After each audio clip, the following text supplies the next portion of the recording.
the Know Your Gear podcast. Hey everyone, welcome to number 2 of the Know Your Gear podcast, episode 360. We're going to try and see if we can, well, we know it'll work this time because we had some technical difficulties with a piece of equipment. So we've swapped out the piece of equipment.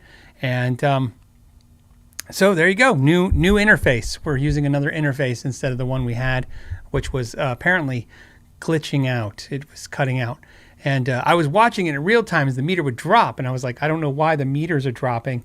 But obviously, that piece of gear didn't work so great. So time to retire that. That happens. Okay, so let's talk about stuff. I'm going to start from scratch, if that's okay. I got other stuff to talk about. We'll get into some subjects and questions. And first, for those of you hanging out, let's do this. I'm really excited about this. I feel more like this is cool. I'm going to do the sponsor intro. Check the sponsor intro out. Here's how it goes. Today's episode of the Know Your Gear podcast is brought to you by Patreon members, channel members, and viewers who like and subscribe. Thank you for making this possible. So thank you again for everybody who makes this possible. Like I said, even if it's just a thumbs up button or a subscribe button, whatever it is, I appreciate it. And it's going to help fund the new equipment that we're going to cycle out apparently again. So, all right. Shane says, Phil didn't know his gear today. Oh, I did. The gear is the problem. It's not a user error. This interface has an issue. If you guys, you'd have to go back almost a year. This exact same thing happened twice before on the show where it was glitching out and I had to restart the show. It was the same piece of equipment that was doing it today, but we did think we had the problem solved and it just keeps coming back. So in fact, this interface is a replacement of the first interface that was doing it. So obviously they're both doing it. So, and we thought maybe it was something between the software and the hardware acting up, but now we know it's the hardware that was acting up each time. But there you go. All right, let's just get into guitar stuff. Okay, so I have a lot of questions, and you guys came early, but plus we have some cool subjects. I just want to get into some guitar talk, and the first one that I want to hit is. This one from Zarly? Zarly says, Zarly Z, hey Phil, why do some tremolos in older Ibanez RGs have a Floyd Rose patent on them and others do not? Also, are all the old 90s RGs worth it or better to go with in the new Genesis models? Okay, so a couple things that's interesting to know about the Floyd Rose patent. It means that when you see the license by Floyd Rose is what you're referring to, and it's not just Ibanez. Tons of instruments use that when Floyd Rose had a patent. So Floyd Rose had a patent on that bridge, and it's not a well, he might have a trademark, obviously, on Floyd Rose, his obviously his company name and stuff, but the actual bridge itself was a patent, and the patent has now expired. So I believe it expired. I don't remember the years. Somebody could probably Google it, put it in the comments, because it's not really, terribly important to the story. But when that patent expired, they were no longer required to license it. And so the licensing deal would be if you had a bridge that was that would infringe on his patent, which pretty much all locking tremolos would at some point, you would have to pay a royalty. And this would be just like when I talked about the license by Fender necks and parts, that you see Mighty Mite and stuff. Even though I like Mighty Mite, and even though I highly recommend Mighty Mite parts as a whole, I've always said this, and it's very important. When you see licensed by Fender, this implies the same thing licensed by Floyd Rose. It's not a testament to quality. It's not saying this bridge is so good that it's as good as Fender. This bridge is, that neck I meant. Sorry, the neck is so good it's good as Fender.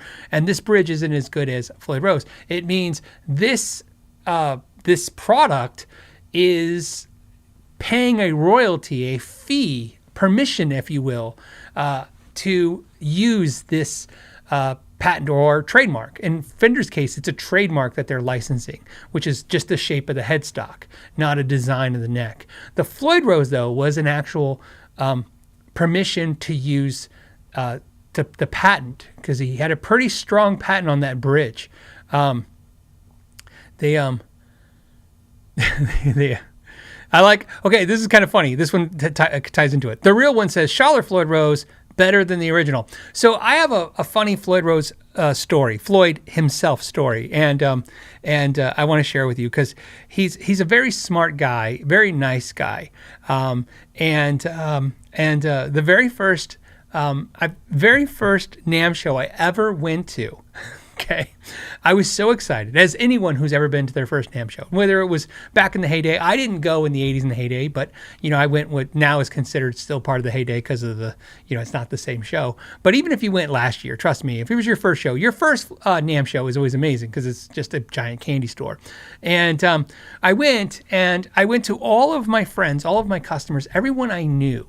And I had this little black book, right? Little black phone book, right? The flip phone books, and like a little phone notebook. And I would, hey, do you have any questions or anything you want me to do when I'm at the show? And I would write down everybody's thing. I wish I still had that book. I tossed it. This was so long ago that my first NAMM show, I took pictures with a disposable camera and took it to the Walgreens and had them developed. And I didn't have a phone. Phones are out, but I didn't have, it wasn't that kind of phone. And anyways, I wrote everybody's questions down and I went and talked to them. And what I found was everyone either was annoyed with me, upset with me, or didn't understand what the hell was going on when I would like a reporter. I was like, I have a question for you right here.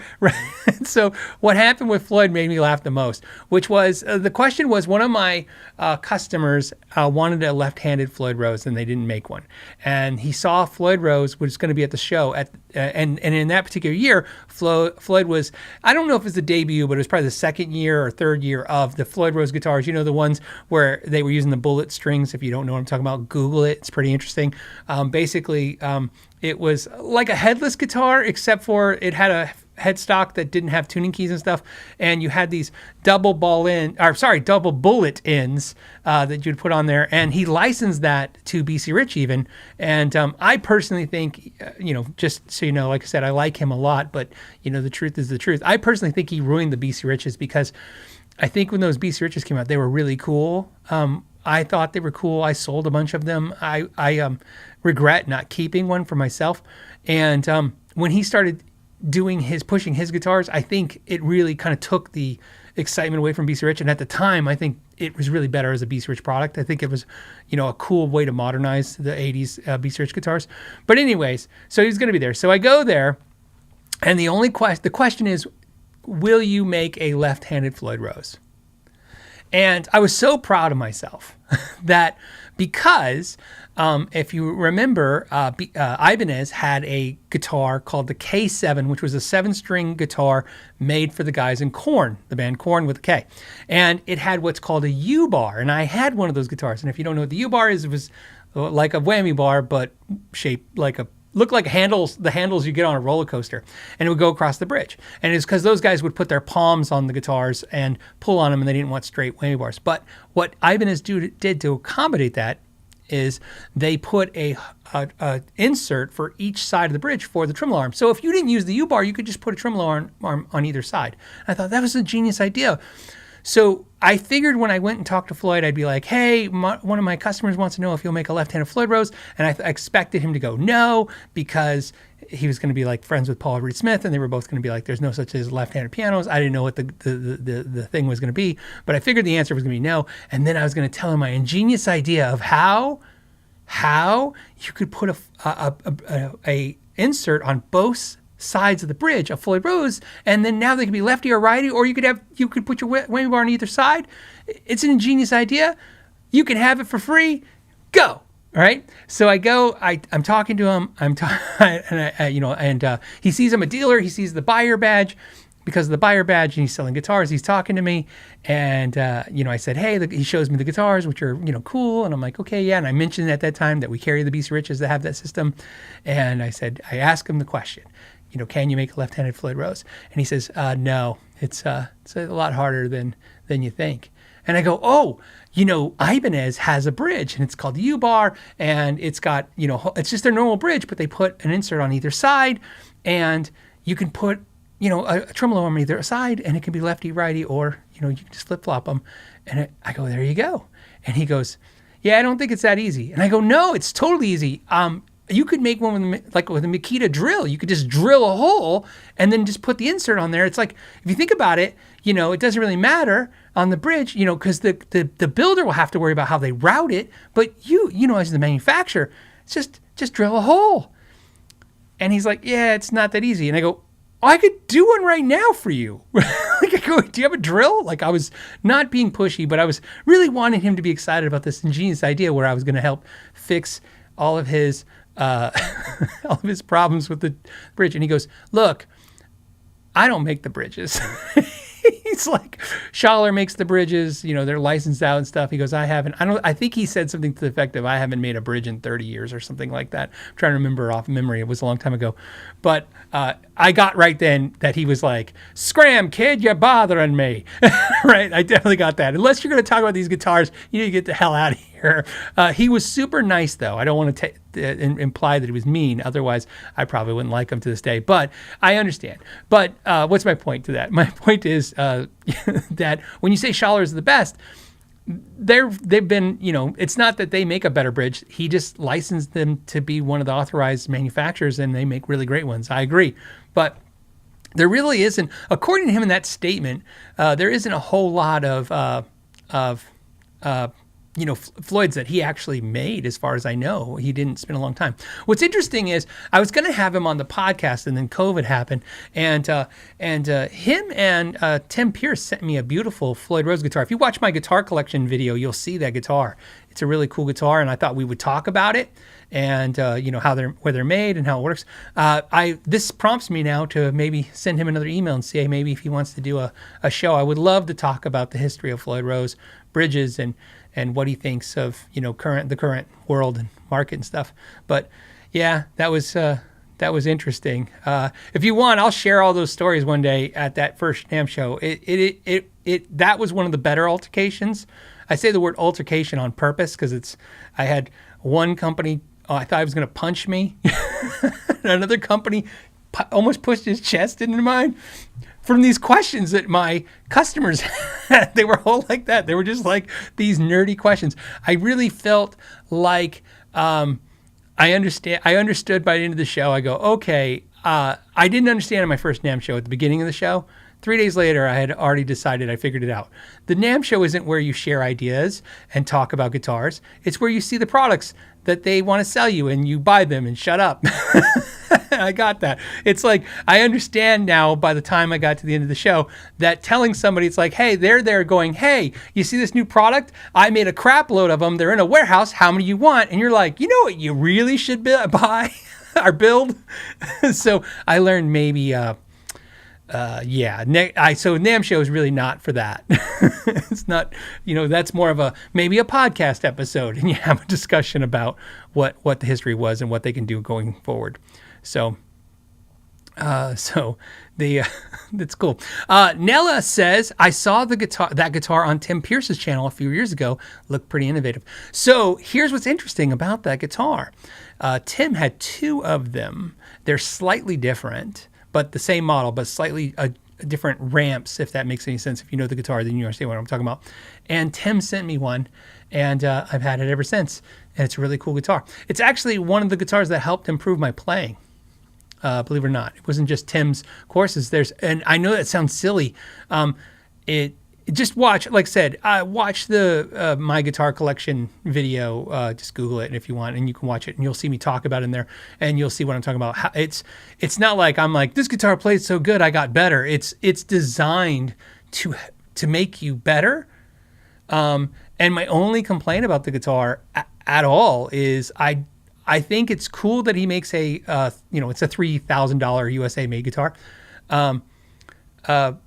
I would really like to have an import version, more affordable. I like the idea. Or a piece of equipment that would do that to normal guitars, because it really did change a lot of things for me. So, MP Kramer says, Phil, any idea when the Northern Lights pickups will be available? I can order a set without covers. Yes.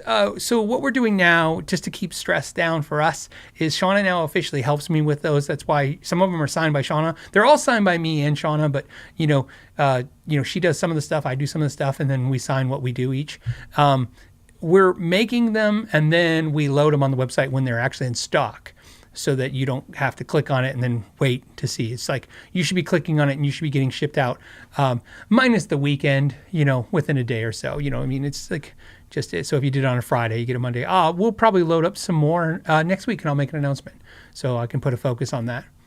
So there you go. We don't make too many of them at a time. It's, we don't have a huge demand, so it's kind of easy. Just keeps things easy for us and easy for you guys. And like I said, that's what enabled us to drop the pricing is, more of a team effort.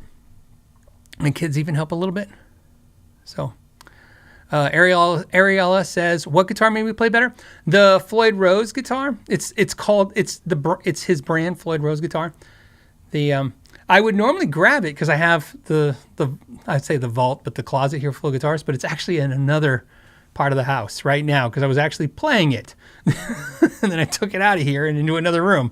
So it would take too long to go grab it and bring it back. So maybe I'll tell you what I'll do. I'll make sure it's Guitar of the Week in the next 3 or 4 episodes. Okay. So there's a for sure. That's definitely going to happen. Okay. So, and we'll go over it and talk about it. You can ask me questions because it's definitely a guitar that would probably benefit from Guitar of the Week because you can ask a lot of questions. Dougal Dog wants to say, Phil, are you making left-handed pickups? Because I've got a great idea for you. Yeah, I do make left-handed pickups. With a drill. That's how I do it. I use a Makita drill. Hall, I guess Hall was right, says it's called reading the room, Phil, yes. I'll do one more because that was that event. I'm going to save the craziest one for another time. So somebody's going to have to remind me about that, but of the NAMM show. But one of my favorite was, I'm a huge, this is where it's kind of funny. I'm a huge Fodera bass fan. Okay. If you don't know Fodera Basses, all you got to know is Victor Wooten, and he plays one. And if you don't know who Victor Wooten is, then you're just not paying attention to the world that's important. He's one of the best bass players ever in the world. Fantastic musician by every means, and he obviously has his own signature Fodera bass, and so I'm a huge fan of Fodera. But I used to only play Arcoco bass strings, and they were the only strings I played for probably 10 years, probably the most important 10 years of my bass playing life. I only played Arcoco strings, and then I believe the rumor, this is pre kind of internet, the internet existed, but kind of what we have now. I believe Arcoco had a stroke or something happened to his health. I'm sorry if I'm incorrect on that, but it was something happened to his health. And then I even read some on one of the forums, of course, that his son was a president or vice president at D'Andrea Strings, and that's why he didn't take over. So there was a rumor on the internet, and so a customer of mine who's also a huge fan of Arcoco because we would sell them, said, I heard a rumor that the machinery and employees of Arcoco went to Fodera, or if you want to say Fodera. I have an official how you say video. I think they say Fedora, like the hat, but I think I say Fodera. So anyways, this is, Chris says Fodera makes Warwick look expensive. These are inexpensive. Yes. So here's what happened.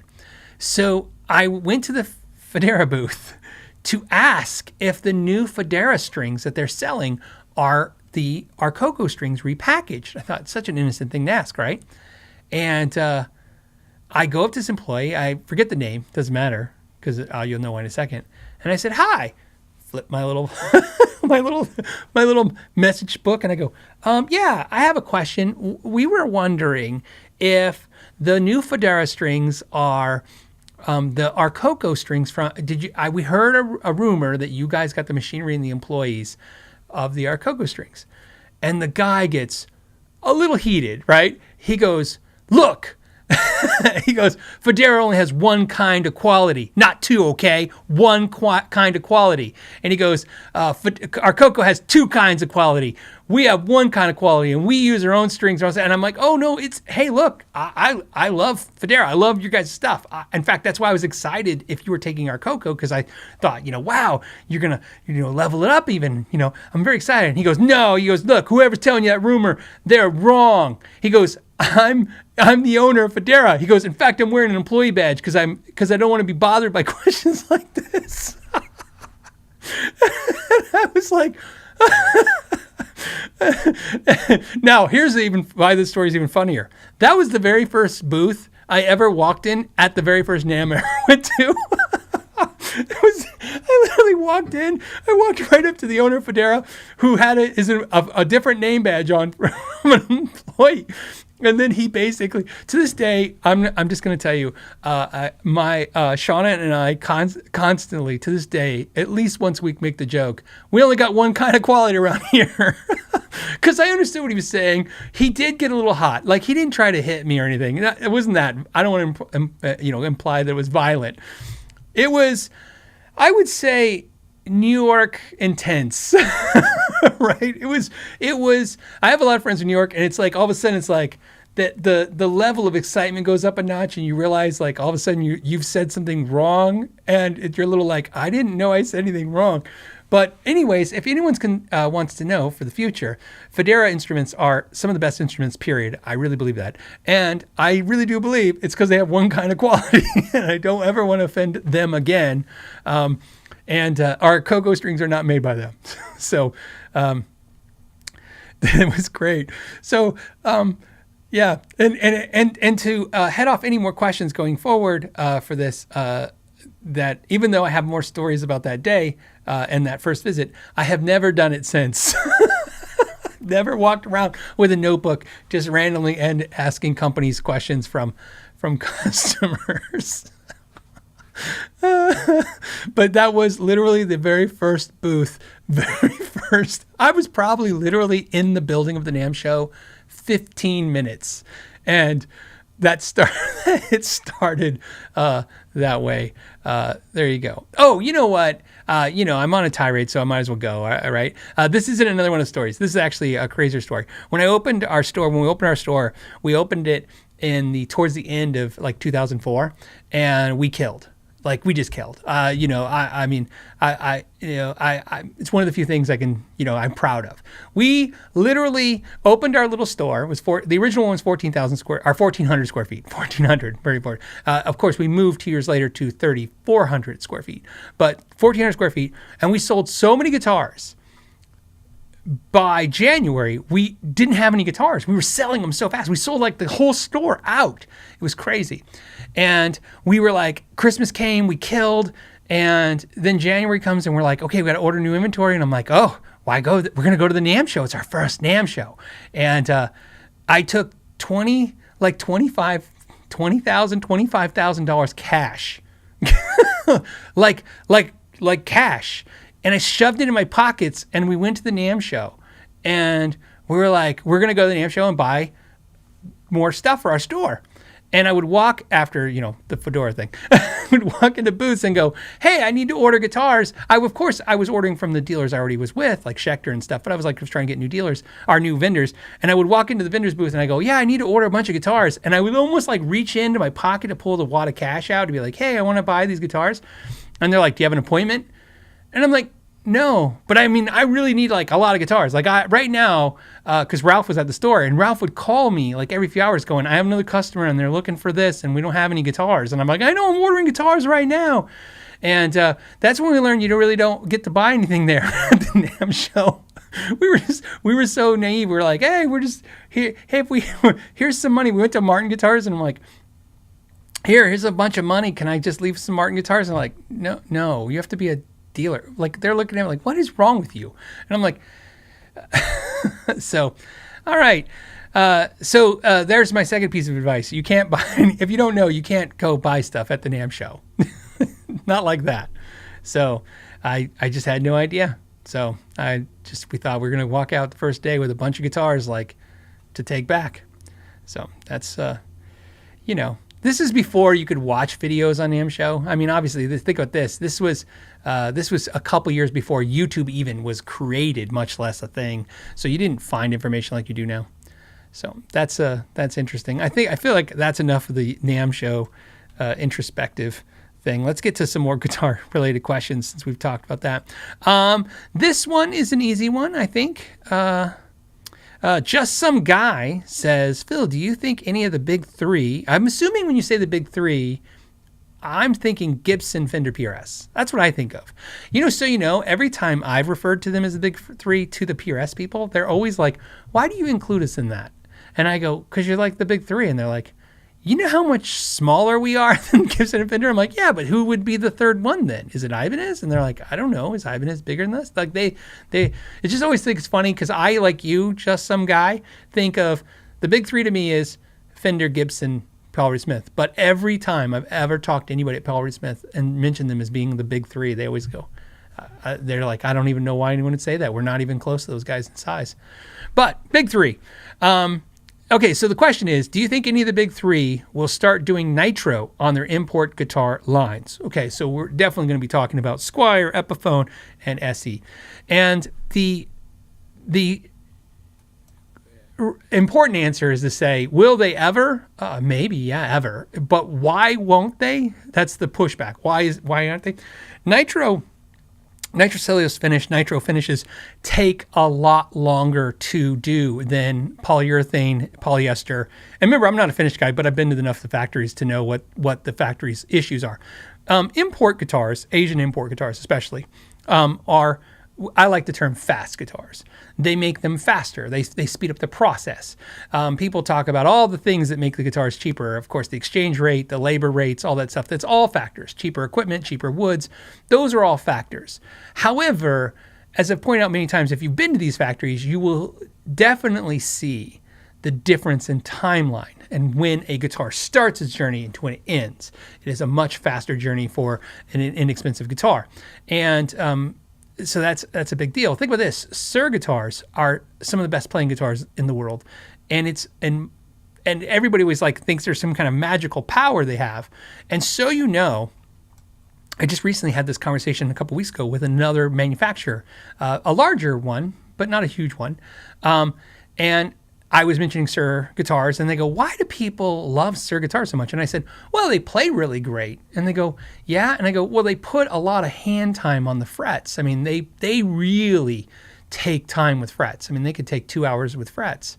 Now, when I say that to you guys, 2 hours with frets, you're like, and by the way, they probably only take an hour. Okay. But I was like, they probably 2 hours. And a lot of you be like, 2 hours on frets, so what? You have to understand, I can name other guitar companies right now. I will. Jackson Guitars, Charvel Guitars, Fender Custom Shop, obviously all coming out of Fender, California. That's a company right there that could sell guitars in the exact same price range as Suhr guitars, and they're probably doing frets between 10 minutes and 30 minutes. And that means polishing, leveling, getting it all done, right?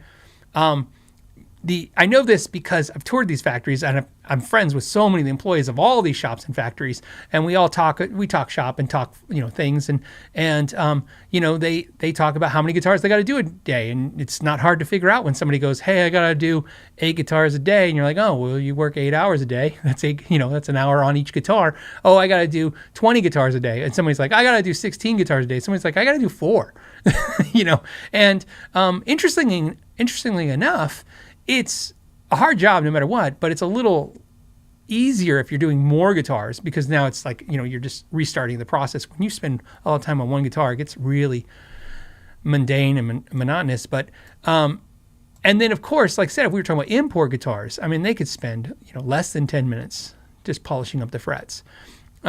So anyways, Now, here's what's interesting, and I won't get too sidetracked because it's still on the thing. I'm not old. I'm vintage. Says 2 hours on frets is adding $50 to $100 on overhead. It's not. See, you don't take the employee's cost. You take the cost of how many guitars can be made and sold, right? There's an equation, and that's one thing. If you guys want to do, I would rather, instead of go on this particular tirade for this podcast, I will reach out. In fact, so many companies, like I said, watch the podcast, and I appreciate that and listen to the podcast. Maybe one of them will reach out to me. Any of the bigger companies or the bigger manufacturers want to come on the channel and do a podcast, we'll even do it pre-recorded, so you can, because I get it. Sometimes, you don't want to be on the hot seat live. And I think ultimately we just want to be educated better. We don't necessarily need to throw fits, like I said, it doesn't need to be a hot seat. It can be a very pleasant experience, but I want it to be educational. I've had companies explain the math on guitars and what it really costs.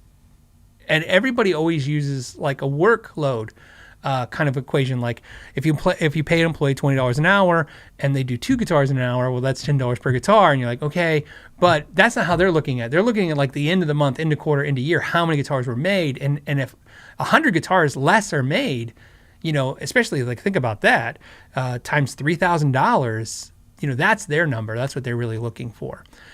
So I would love to go more detailed into like an authority in the industry. And I don't know if PRS would do it or if somebody else would do it, but I'm sure I can get somebody to come on and talk about it. Maybe Gibson would come and talk about it. So anybody. I would love to talk. It's an open invitation. Anyone who wants to come on the show that's making guitars doesn't have to be a huge factory. It just needs to be more than a small shop to give people, educate people, tell us, explain it to us. But back to the Nitro. So if you have watched any of the factory tours of Gibson, I still believe to this day that Gibson does it the best when it comes to Nitro finishes. When I say best, I mean efficiency. You see that they hang them and dry them. They go on a conveyor around the ceiling of the factory, which is very impressive. When Paul Reed Smith started doing Nitro, my first thought and concern was, where are they going to put all these guitars?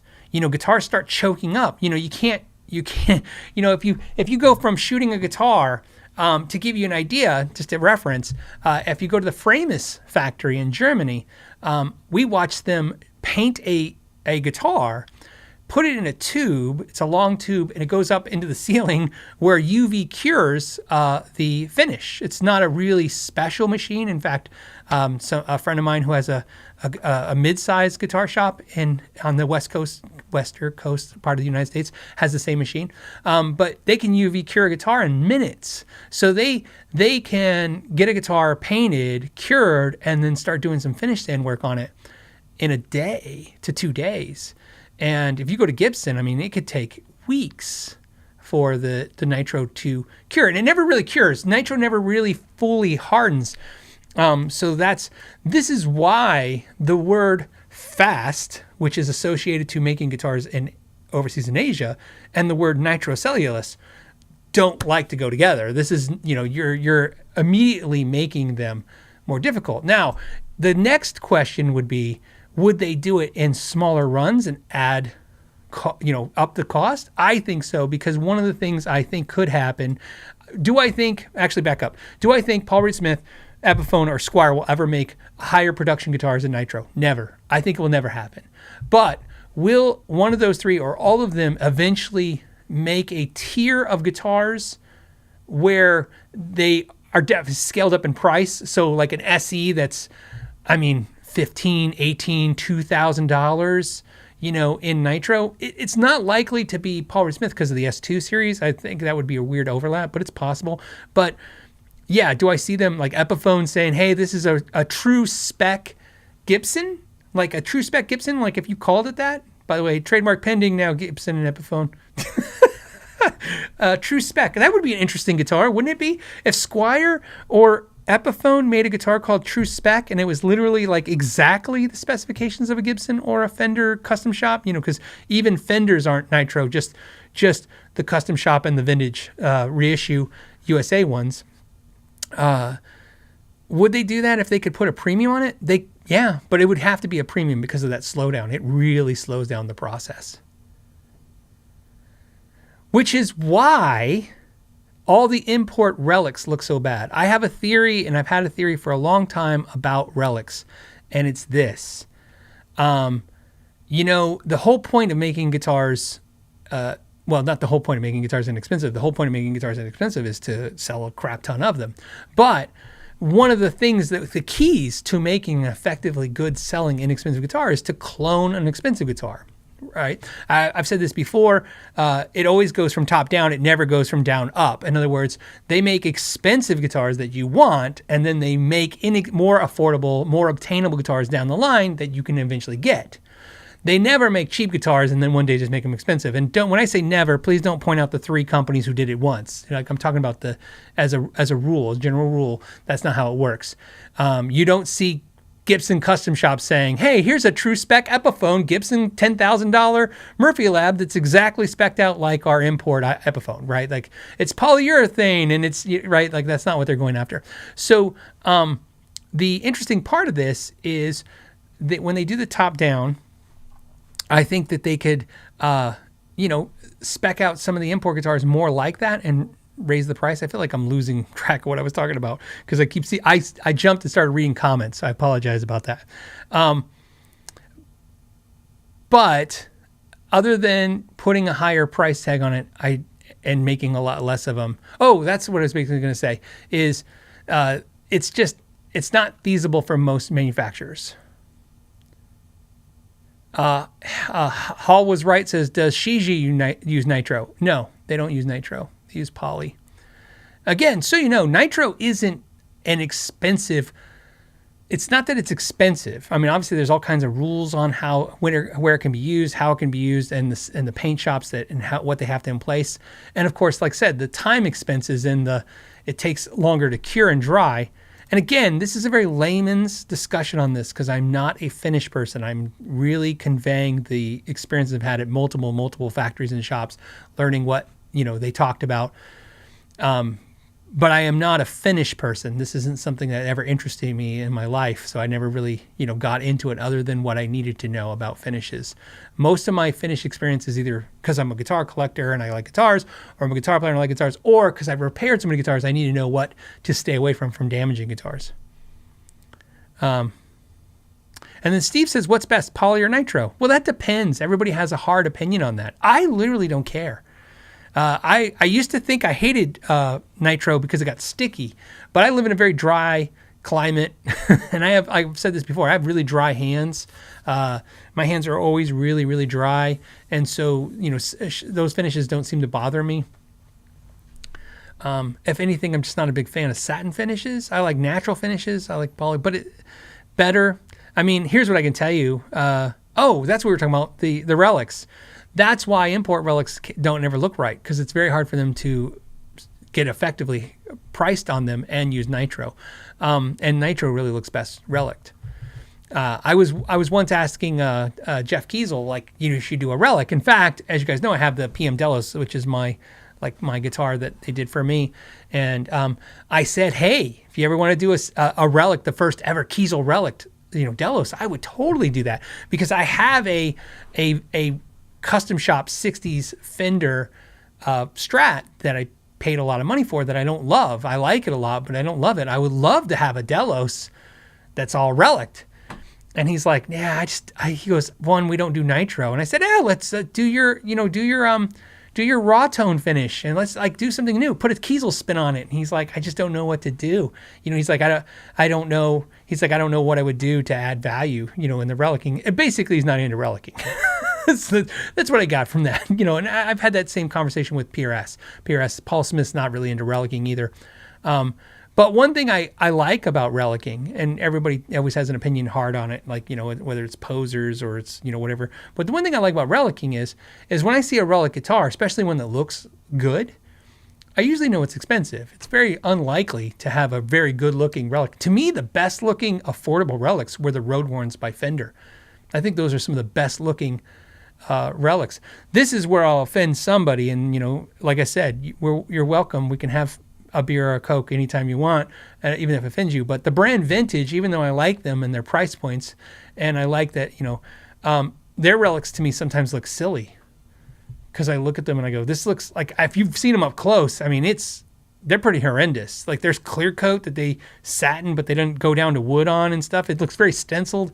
And I haven't seen any in the last year or two. So if they've improved it in the last year or two, please, take that in consideration. But the vintage brand, as much as I like the guitars and the brand itself, their relicing looks like exactly what I think all the inexpensive relicing looks like. Really bad. It doesn't look any close to what it's supposed to look like. So, let's see. Yeah, a lot of people see, this is where the opinions come out. I'm not a Relic fan. I like Relic. It's a look. To me, it's just a paint job. It's like, by the way, if you tell me, like, because I have a couple of Relic guitars, if you go, hey, I think Relic guitars are stupid, I'm like, yeah, man, I take no offense. Just like if somebody says, I think your neon banana yellow Ibanez is stupid, or your swirly guitar or whatever, they're all just, to me, they're just looks. If I want to play a Poison cover, that's the guitar I want to use. If I want to play something Steve Vai-ish, I will use that kind of paint job. If I'm going to play, a blues song, I get out my fake blues Relic guitar. It's fine by me. You're not hurting my feelings. I'm pretty honest with myself about that kind of stuff. It's just a look. It's a lot easier to play a blues lick on a guitar that looks like it's been well traveled than some shiny fluorescent guitar. For me, it's just a look. Let's see. Gene says, I prefer to know the story of my dings and dents. Yeah, almost all my guitars that I've had for a long time are dinged and dented. And to be honest with you, it doesn't bug me, but it also doesn't make me go, yeah, those are my dings and dents. I always go like, that sucks. Okay, let's go on to a next subject. Let's do another subject. I can drink some water for a second. Okay. Well, this ties in. This one was greetings from Tucson. It says, do you think Kiesel is having an impact across the industry since the realignment in 2015? Basically, they're talking about the headless guitars as well, because the industry is really taking notice of headless guitars. I personally give Kiesel credit for realizing headless guitars were a thing and jumping on it and doing it, in my opinion, better than most companies because of the, the variety of the guitars. I mean, if you're into headless guitars, it's kind of like I always tell lefty-handed people, if you left-handed players, if you want to feel love, go to Schecter guitars. Okay. I think I just was told recently by somebody at Schecter, I guess the main buyer or the main person who designs the guitars, he's left-handed. That's why they have lefty love. But my point is, it's nice to go where companies love what you love, because then it's like, you have a smorgasbord of features. If you like headless guitars, I mean, there's probably no company bigger than Kiesel when it comes to a variety of headless guitars. So, I mean, if you like Strats, you can get a headless Strat. If you like a headless modern guitar, you can get a headless modern guitar. You want a headless V, you can get a headless V. You want a headless hollow body guitar. I mean, they have everything. So definitely cool. But to me, I got to give credit. Obviously, you want to say like Steinberger, back in the 80s and stuff. But we're talking about the re-evolution of it, the reinvention of it, and definitely the mainstream of it recently. It's Strandberg. They definitely, Ola's definitely put it back on the map, and to the point where, players went to Strandberg and they, I have my Strandberg behind me, I think. Oh, there it is. Sorry, it's right behind me. And, so I think Ola did it. I think he brought it back. Ola Strandberg brought it back in a big way, and I think Jeff Kiesel saw I think, Jeff says he basically did it because he wanted a guitar to play on the couch. He told me that personally, but also I saw a video where he talked about that. But obviously the variety and stuff is definitely what they really did things. The second part of that question was, do you think Kiesel is having impact across the industry since the realignment in 2015? No. If you went to the Kiesel event, you might remember, I think you did, but if you remember, I talked about why I thought Kiesel guitars, is basically like Leo Fender would think this is the craziest idea ever and wouldn't like this idea. This whole idea that everybody gets a custom shop guitar is not a very well-received industry opinion or standard. In other words, no one wants to compete with Kiesel guitars right now, except for small builders. Small builders do, but not production companies. There's nobody at PRS looking like, man, you know, I mean, don't get me wrong. They're probably looking at some things Kiesel did and does and they take from that, just like everybody takes from everybody. There's, you know, a little bit of inspiration, a little bit of idea. But when I look at what Kiesel has done for to make a more obtainable custom shop instrument with a ton of variety, I mean, an insane amount of variety in necks and bodies and all that stuff. No, I don't think anybody wants that business. I think that's why and I think it's because, and I've said this, I think I said this on the the clinic. I can't remember because I didn't get to watch they filmed it, but I didn't get to see it. I don't remember what I said. I think it's because he's young. You know, in this industry, Jeff Kiesel's 44. That's young. I mean, it's just true. You know, so, and by the way, I don't want to discredit any of the small builders out there doing really cool things. The reason I talk about Kiesel is not because I think they're better than any of the small builders. It's just they, like Paul Reed Smith, they've leveled up a size. You know, Kiesel is going to make 4,000 guitars again this year.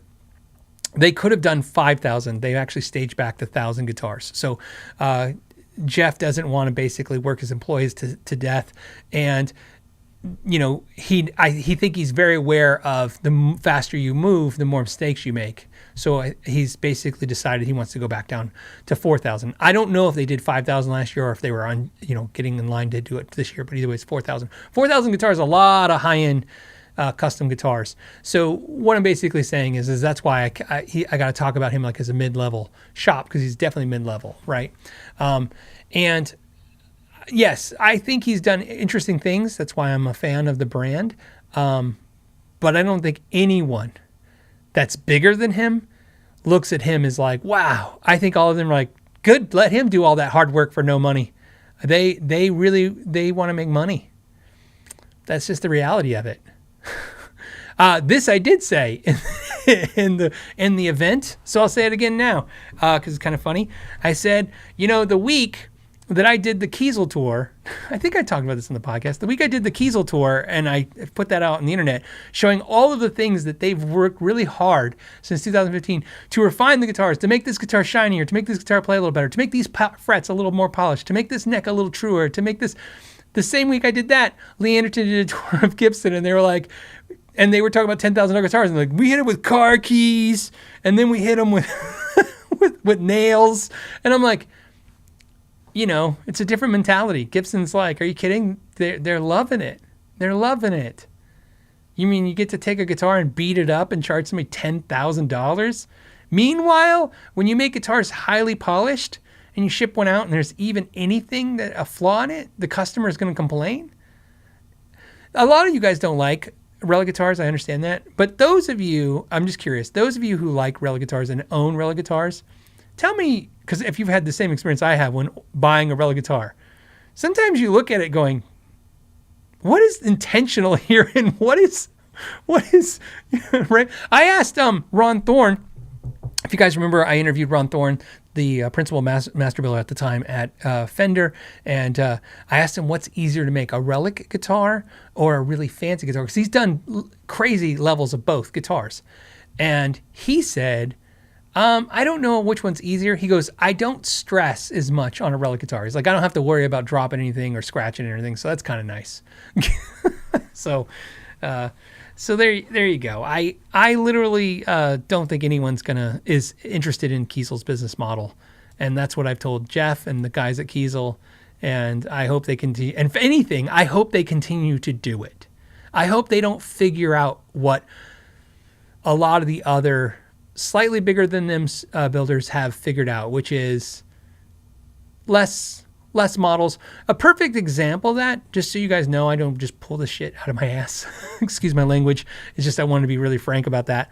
You know, if you look back at Paul Reed Smith guitars, and again, I'm not picking on them. I'm a huge fan of them as well. If you look 15 years ago, just 15, they made a lot more variety of things. I mean, 15 years ago, you could get a Paul Reed Smith Custom 24, a core, in either pattern thin or pattern regular neck. You could get a 5-way blade switch or a 3-way switch. or a rotary switch. You can 5-way rotary switch, 3-way switch, or 5-way blade switch. I mean, as a dealer, when I was ordering them, right, you could just order them. And you could get a ton of different colors. And you could get all kinds of different options. In fact, it was a little bit of a nightmare as a dealer because you would have, I'd have some custom 24s on the wall, just 24s. We're not talking about any of the other Paul Smith guitars. Somebody come in and go, oh man, you have Tiger's Eye. I love that color. I'm like, yeah. Is that pattern regular? I'm like, no, I have pattern thin. I'm like, oh. And somebody comes in and they go, oh, do you have pattern regular Tiger's Eye? I'm like, I do right there. And they go, is it rotary switch or blade? I'm like, I did blade. And they're like, oh, I'm looking for rotary, right? So they did a lot more variety of products. They've streamlined since. That's why somebody was asking this on the other day on one of the videos. Why doesn't Paul Reed Smith do a pattern thin on the SE245, which they do on the S2 SE2 or sorry, the S2 245 thin line. You can get a pattern thin. Other than that, you can't. And the reason is the same reason. They really came down to a theory that says if you watch them, if you don't know this, 22 fret guitars for them for Paul Reed Smith now are pretty much pattern regulars. That's like a stock thing for them. And then 24 fret guitars are definitely pattern thins for the most part because they just do that, right? They, I ordered a I ordered a guitar from Paul Smith himself when I was a dealer, and the order came in messed up. And the funny part of the mess up is the guitar was absolutely right except for it had exposed bobbin pickups and it was supposed to have chrome covers. And I ordered it in a gunmetal gray, basically. So I ordered a gunmetal gray guitar, custom 22 with a pattern thin, because back then you could get custom 22 hardtail or tremolo and pattern thin or pattern regular. And so I went pattern thin neck, hardtail in gunmetal gray. And when I got it, the only thing that was wrong was it was supposed to have covered pickups, chrome covered pickups, and it had bobbins. And I called and Paul said, oh, because it was my personal guitar. It was for me, not for my store. And he goes, well, I thought you were going to play metal with it. And so metal guys like bobbin pickups. It was just he was just thinking, because I didn't specifically say anything because it came standard usually with the chrome covers. So he switched it to bobbins because he thought that's what I would want. So again, I think most companies are getting away from the idea of doing what Kiesel is doing in every form, even in custom shop. It's getting harder and harder. To me, the last two affordable custom shop guitars, besides small builders, we're talking about bigger production, is definitely G&L and Kiesel. I think those two companies are the last two where you can literally take $2,000 or $3,000, which is not a little bit of money, it's a lot of money, and actually get a custom instrument. I just don't know anybody else in that market. Sub $3,000, it's hard. $2,000 range, to say 2,000 something and custom is almost impossible words to say unless you're talking about G&L or Kiesel for semi-custom stuff. Okay. How are we doing? We're doing good on time?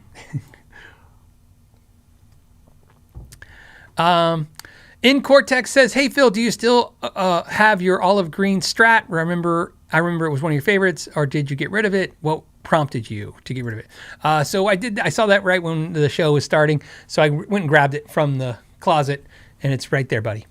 So yeah, I still have it. I just don't play it. I don't play my Strats ever since I got my Delos. Like I said, the Delos wasn't made specifically. It wasn't like I dreamed up a guitar one day and they made it. I just had a Delos made and I liked it and I started playing it, and I just really haven't used, I haven't used anything else. Will I get rid of it? No, I don't think so. I mean, I really like it. There's no reason to get rid of it. If something comes in one day, like I said, something comes in, something goes out, maybe something will replace it one day, but I don't think so. I don't see that happening anytime soon. But yeah, still like it. Hold on. Go back. Morano says, hey, Phil, suggestions for guitars with neck profiles like the JS, the Joe Satriani JS Ibanez series. I love the neck feel, but do not want to be that guy. You mean this guy? little bald head. You don't have to shave your head to play a Joe Satriani guitar. Just kidding. It says, with 10 of the same guitar. I understand what you mean. I'm going for the joke. It's easy, man. That neck is basically a Fender neck.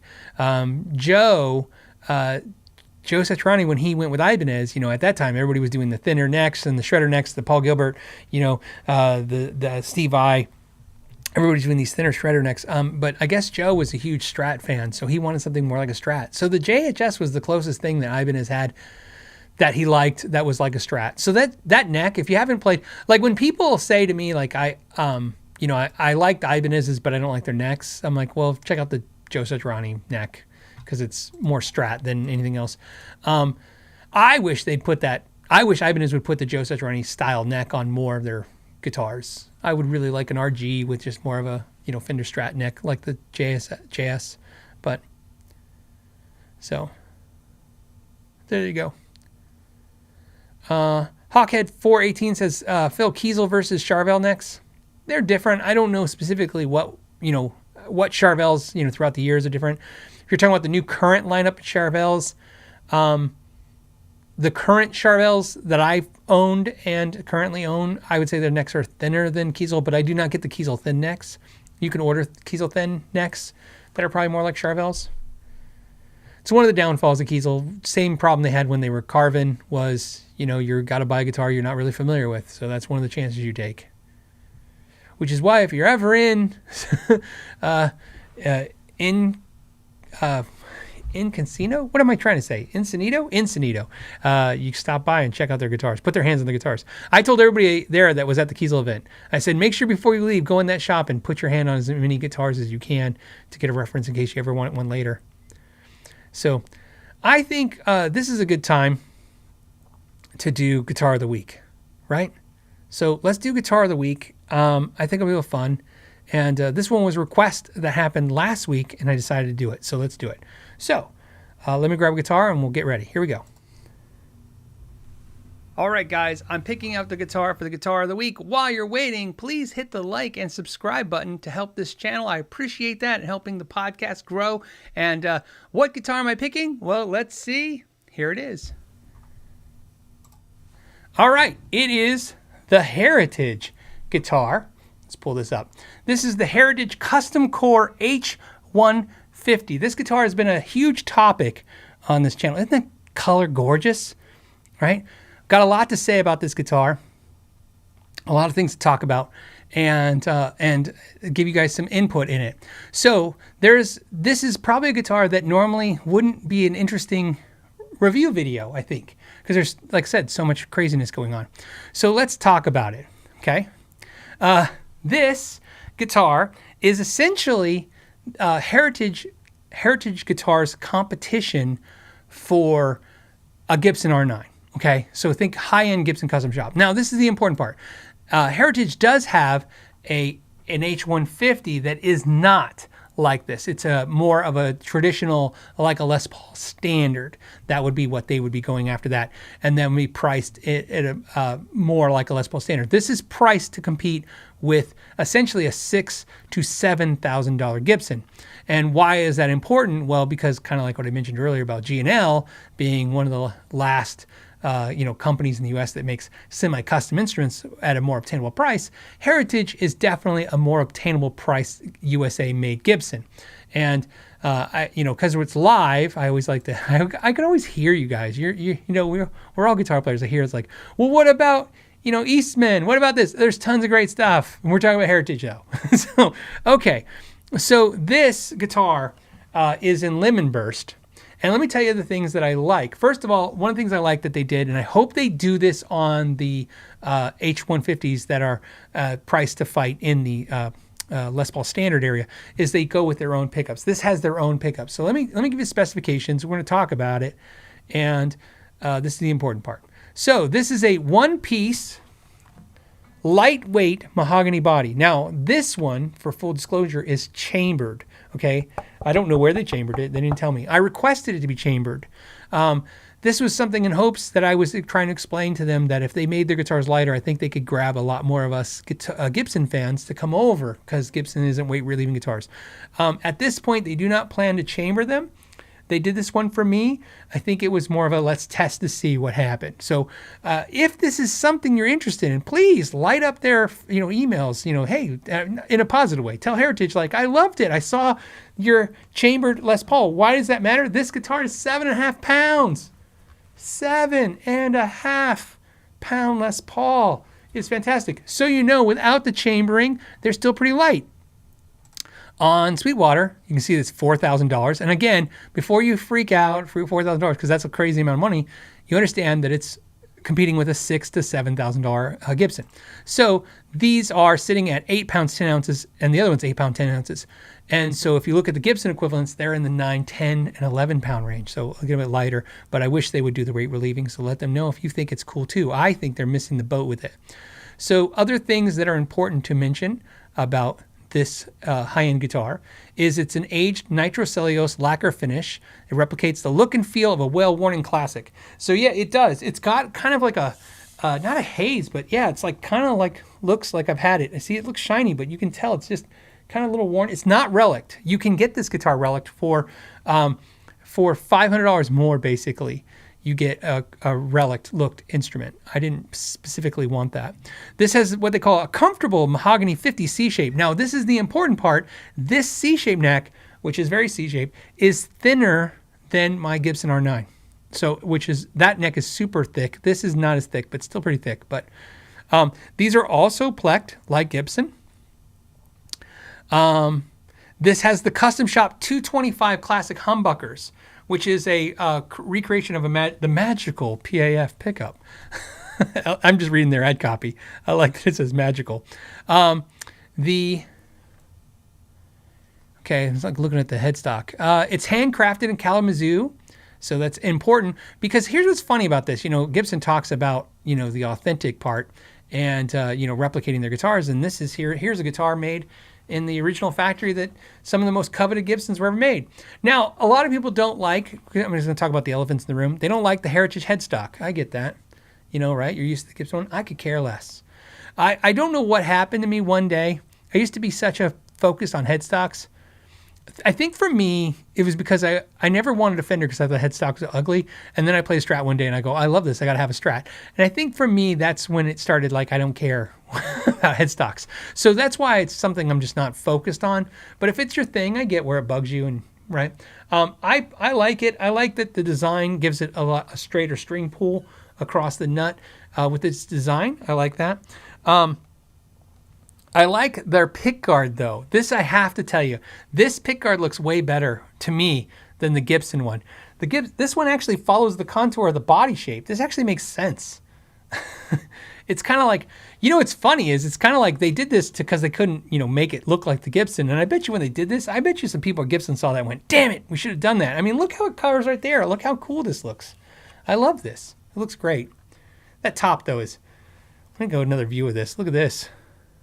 Just look at that top. I'm like, wow. Yeah, I mean, maybe that'll be our thing. Like Josh Scott goes, he's got the box. We'll be like, look at that top. That's our thing. You have the binding, and they don't do the weird thing that Gibson does where they bleed the red into the binding, which I actually prefer this way, that look to it. The Heritage sticker, this is important to note. Let me show you on a close-up. The Heritage sticker right here doesn't normally go there. It went on this pickguard right here, but I took it off. And the guitar was so expensive, I was like, I don't want to lose the sticker, so I stuck it there. So that's why that's there in case anyone's curious. In case you're looking one online and go, well, Phil's had this logo on the back. It's not a logo. It was just the sticker. What else? Their tuning keys are their labeled tuning keys. They got a very Goto kind of vibe to them. So somebody says the Mathical PAF. Yes. It comes with the same kind of case as Gibson. It's a very nice, leather type brown leather case that's really plush inside, and of course you get a fold-up, certificate. Obviously, at this price point, this is it. This is the most expensive price point that basically Heritage has. Now, why this story is interesting is this guitar was sent to me by Heritage, and you probably remember, if you're guitar internet nerds like I am, that around the time I mentioned I got this guitar, which would have been July of last year, June, July of last year. I remember this. It showed up the day I had to get on a plane and go to Sweetwater, and I was there for a week and a half, 2 weeks, I think. And so I was really bummed I didn't get to play it. But anyways, so that's how long I've had this guitar. Okay. And this is the important part. If you remember, they sent them out to a ton of channels because they're trying to get, traction out there, trying to get known out there, obviously. And Tim Pierce got one, and I think Agafish got one, right? I'm just trying to remember who was talking about them. And if you recall, I've talked about this briefly, this guitar came, and although I can tell you the weight is perfect, the top is fantastic. These pickups are some of the best damn pickups I've ever heard. It plays like a dream. I didn't love the frets. They're just a little too low for me. Gibson frets are a little low for me. So here's what I will tell you: if you sometimes pick up a Gibson Les Paul and feel like your fingers are kind of rubbing the fretboard, you like taller frets, maybe you're used to that. This is just a little bit lower than Gibson. It's not much, just a little bit lower than that. And so I did the dumbest thing you could do. I called Heritage and told them that this guitar is beautiful. Thank you for sending it as a gift to the channel, but I won't play it because I know myself. I know I just won't play this guitar every day because I feel like my fingers are rubbing the frets or the fretboard. And it's not that, I love it. Thank you. But then, as I always do, I said, I just got to tell you honestly, I think you guys are making a guitar that's better than Gibson. And I mean that. And I have this exact guitar as a Gibson, and I paid, an insane amount of money for that guitar, way more than what these things go for. And I said,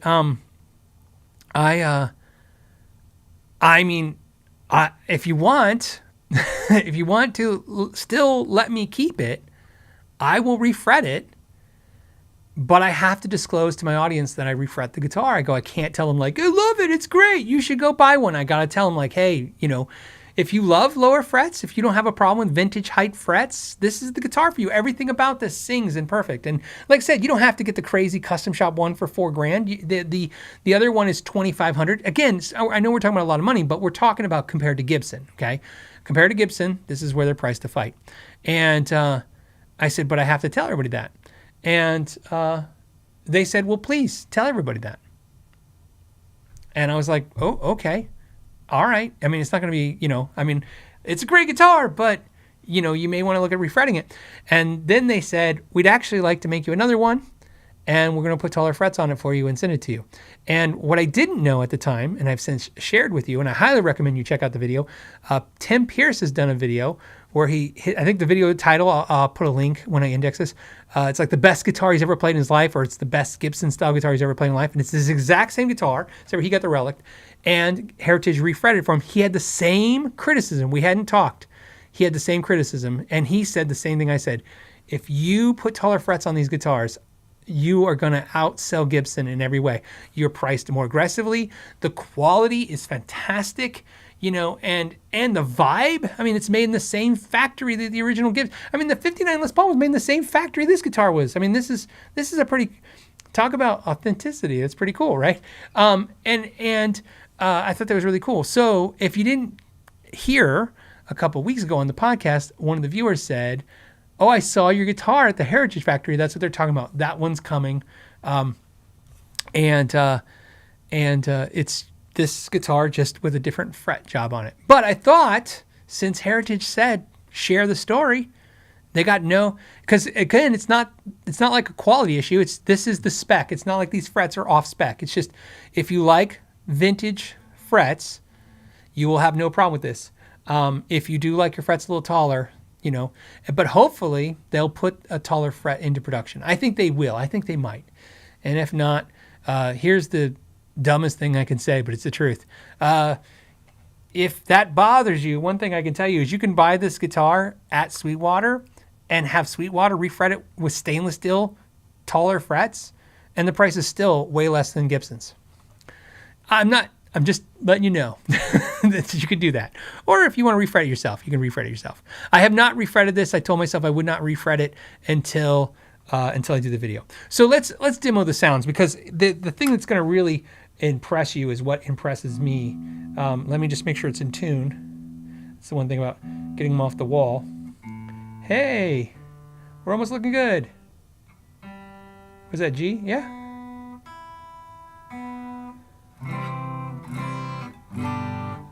Oh, okay, we're good.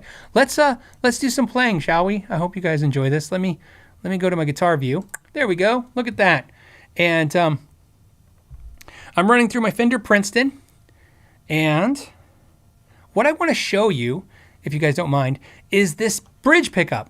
Now, why is this important? If you're like me, and this isn't a, I'm a huge fan of Gibson. If you're like me, one of the things I don't love about my Gibson Les Pauls is the bridge is really thin. But this...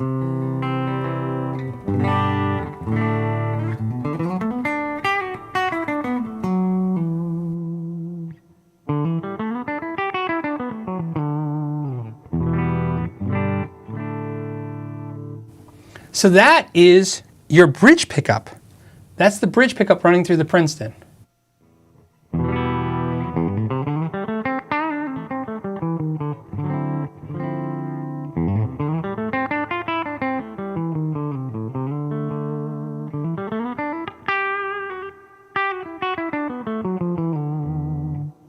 Now watch what happens when I go to the neck.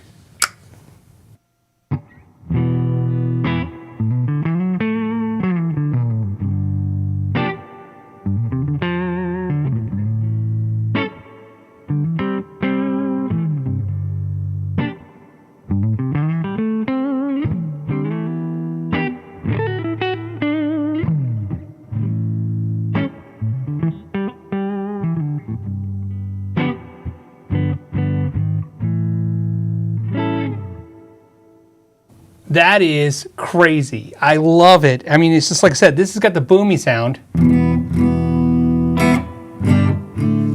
And then the bridge, it cuts, but it's not tinny.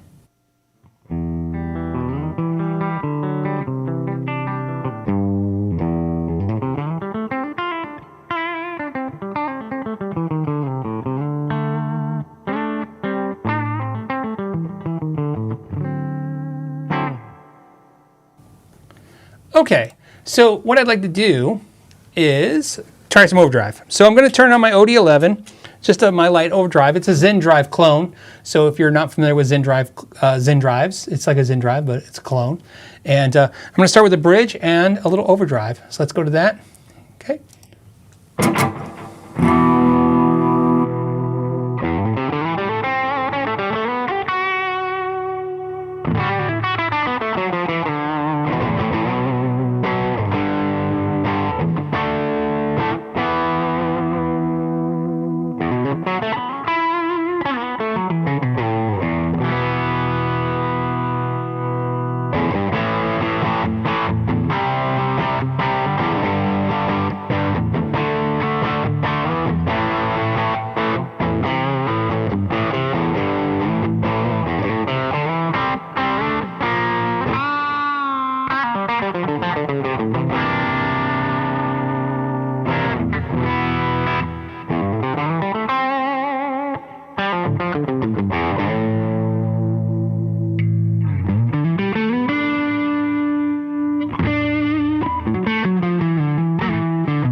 Okay, so just looking at some of the comments now. Let's see. I'm just looking to see. Every time I hear OG, I think of the dog from OD. Yeah, dog from Garfield. Yeah, a lot of people commenting on the top. The top is rather just stunning, right? I mean, yeah, I mean that's kind of like what you hope for. To give you a reference, like I haven't seen any tops like that on the Gibson. I don't know if that's a big thing, that matters. As you guys know, I'm not a huge flame maple. I like flame maple, but I'm not huge. Like, oh my goodness, this is the best way to go. The neck. Yes, let's talk about the neck. Okay, so somebody's asking the neck. The neck. So we got a mahogany neck, obviously. It's a 12-inch radius with a rosewood fretboard. It's got acrylic trapezoid inlays, 22 medium jumbo frets, which is the important part of what I want to talk about. They're listing them as medium jumbos. These, to me, I would say are vintage height. So there you go. It's a bone nut. And what else? Dirty Lemon Burst is the name of this color. The top is premium curly maple. The body, of course, is a one-piece mahogany body. 2 volumes, 2 tones, and a toggle switch. Comes with Elixir 10 to 46 strings, and of course a hard shell case. And so it's a beautiful guitar. And I'm really lucky. I mean, I'm lucky, right? Obviously, to be able to work with certain companies or do certain things is an interesting thing. But I'm really lucky because, I thought I was so dumb when I contacted and go, yeah, I like it, but it, because this wasn't a, if they wanted a review, like a deep dive, they could just send one and we'd just do a deep dive. But they said, hey, look, we want to send you a guitar. Would like you to play it. That happens from time to time. Companies reach out and they're not really looking for a video. They're looking for, hey, it would be really nice if, if you like our guitar, we'd like to see you play it, and get some excitement about it. And when that comes up, because it does come up, it's got to be a guitar I play because it doesn't make sense to not play it. And I told him, I said, I have a Gibson R9. And so here was the thing. I told him, I said, to be totally fair, I just can't justify having, this guitar in a Gibson R9. So I said, if I like it more than the Gibson, I'll sell off the Gibson. I'll keep this. That's fair. And Mike says, does it have fret nibs? They don't do the fret nibs. Let's show you that. That's not in their style of guitar. Let's go here to the close-up. See, you can see here. You can see it right there. That helps. And I'll do the other one too. A little bit there. It's a little hard to see, but maybe that's a little easier. But you can see, yeah, the frets just go to the end of the fretboard, but they don't do the nibs over the sides. And I get it. Like, those are some very Gibson-esque qualities. Like I said, the Gibson headstock, the nibs on the fretboard, those are things that matter. But here's the thing that really matters, okay, to know, okay? If you're looking at let's be fair, a $7,000 Gibson Les Paul, because that's what this is competing with, the question is, this is almost half of a Murphy Lab and stuff. The question is it a viable, guitar to get? Can you get something that, if you really just care about having that big Gibson sound, right? Because that's basically what this is, the big design sound, the big 50, they are not the 1959 sound. Can you get that? I think you can, like I said. And the quality of the neck and the feeling and the guitar, I think it's all there. Like I said, my main thing is, I was actually excited when I saw the specification before the guitar came out, because I was thinking, oh, these frets are medium jumbos and they're going to be really tall, and I like that even more than my Gibson. My Gibson R9 has some of the tallest frets on it that I could find, so they're a little taller than normal. But it just, I don't know. I love this more. I just, and so this, and if I refret it with taller frets, I would like this more than the R9, and I would just keep this. But when I told him, that I'm going to refret it and disclose that to my audience, do you want that? I would imagine you would say no. I mean, why would a company want to send a guitar out and then me go, hey, it's almost great, I'm going to refix it. And they said no. And then they said, we'll do it for you and send it out. So what I plan to do, so you guys know, is when that guitar comes, I will actually do a deep dive of that guitar against my Gibson R9. And at the end of the video, I will tell you if that one is going back or I'm selling off the Gibson R9. So So hopefully if somebody's in the market for Gibson R9, he might get lucky to get because my R9 is fantastic. It's not like I picked that one in a store against some other ones, and I thought it was the best playing and sounding one. So it's really a high bar to hit. So what is the resistance of the pickups? I don't know. I didn't do it because I haven't done a deep dive. I will be doing a deep dive of this exact guitar, but like I said, it'll be the one with the taller frets in that video. And obviously, I thought now is a good time to talk about it, because the reason I kept pushing back the review of this or talking about this, is because I knew the other one was coming, and I didn't want to do this and then go, a year later, the other one came. And so when a viewer said, I saw your guitar being built and it's like almost done. And then Heritage reached out and said, hey, we want to verify your address because we're almost done with your guitar. So I hopefully within the next couple weeks, you'll be seeing the Heritage H150 against the Gibson R9 video. And we'll talk about that and go through it. And I'll tell you what I like about each one, and I'll tell you what I don't like about each one. And we'll see where I land if I pick the Heritage over the Gibson.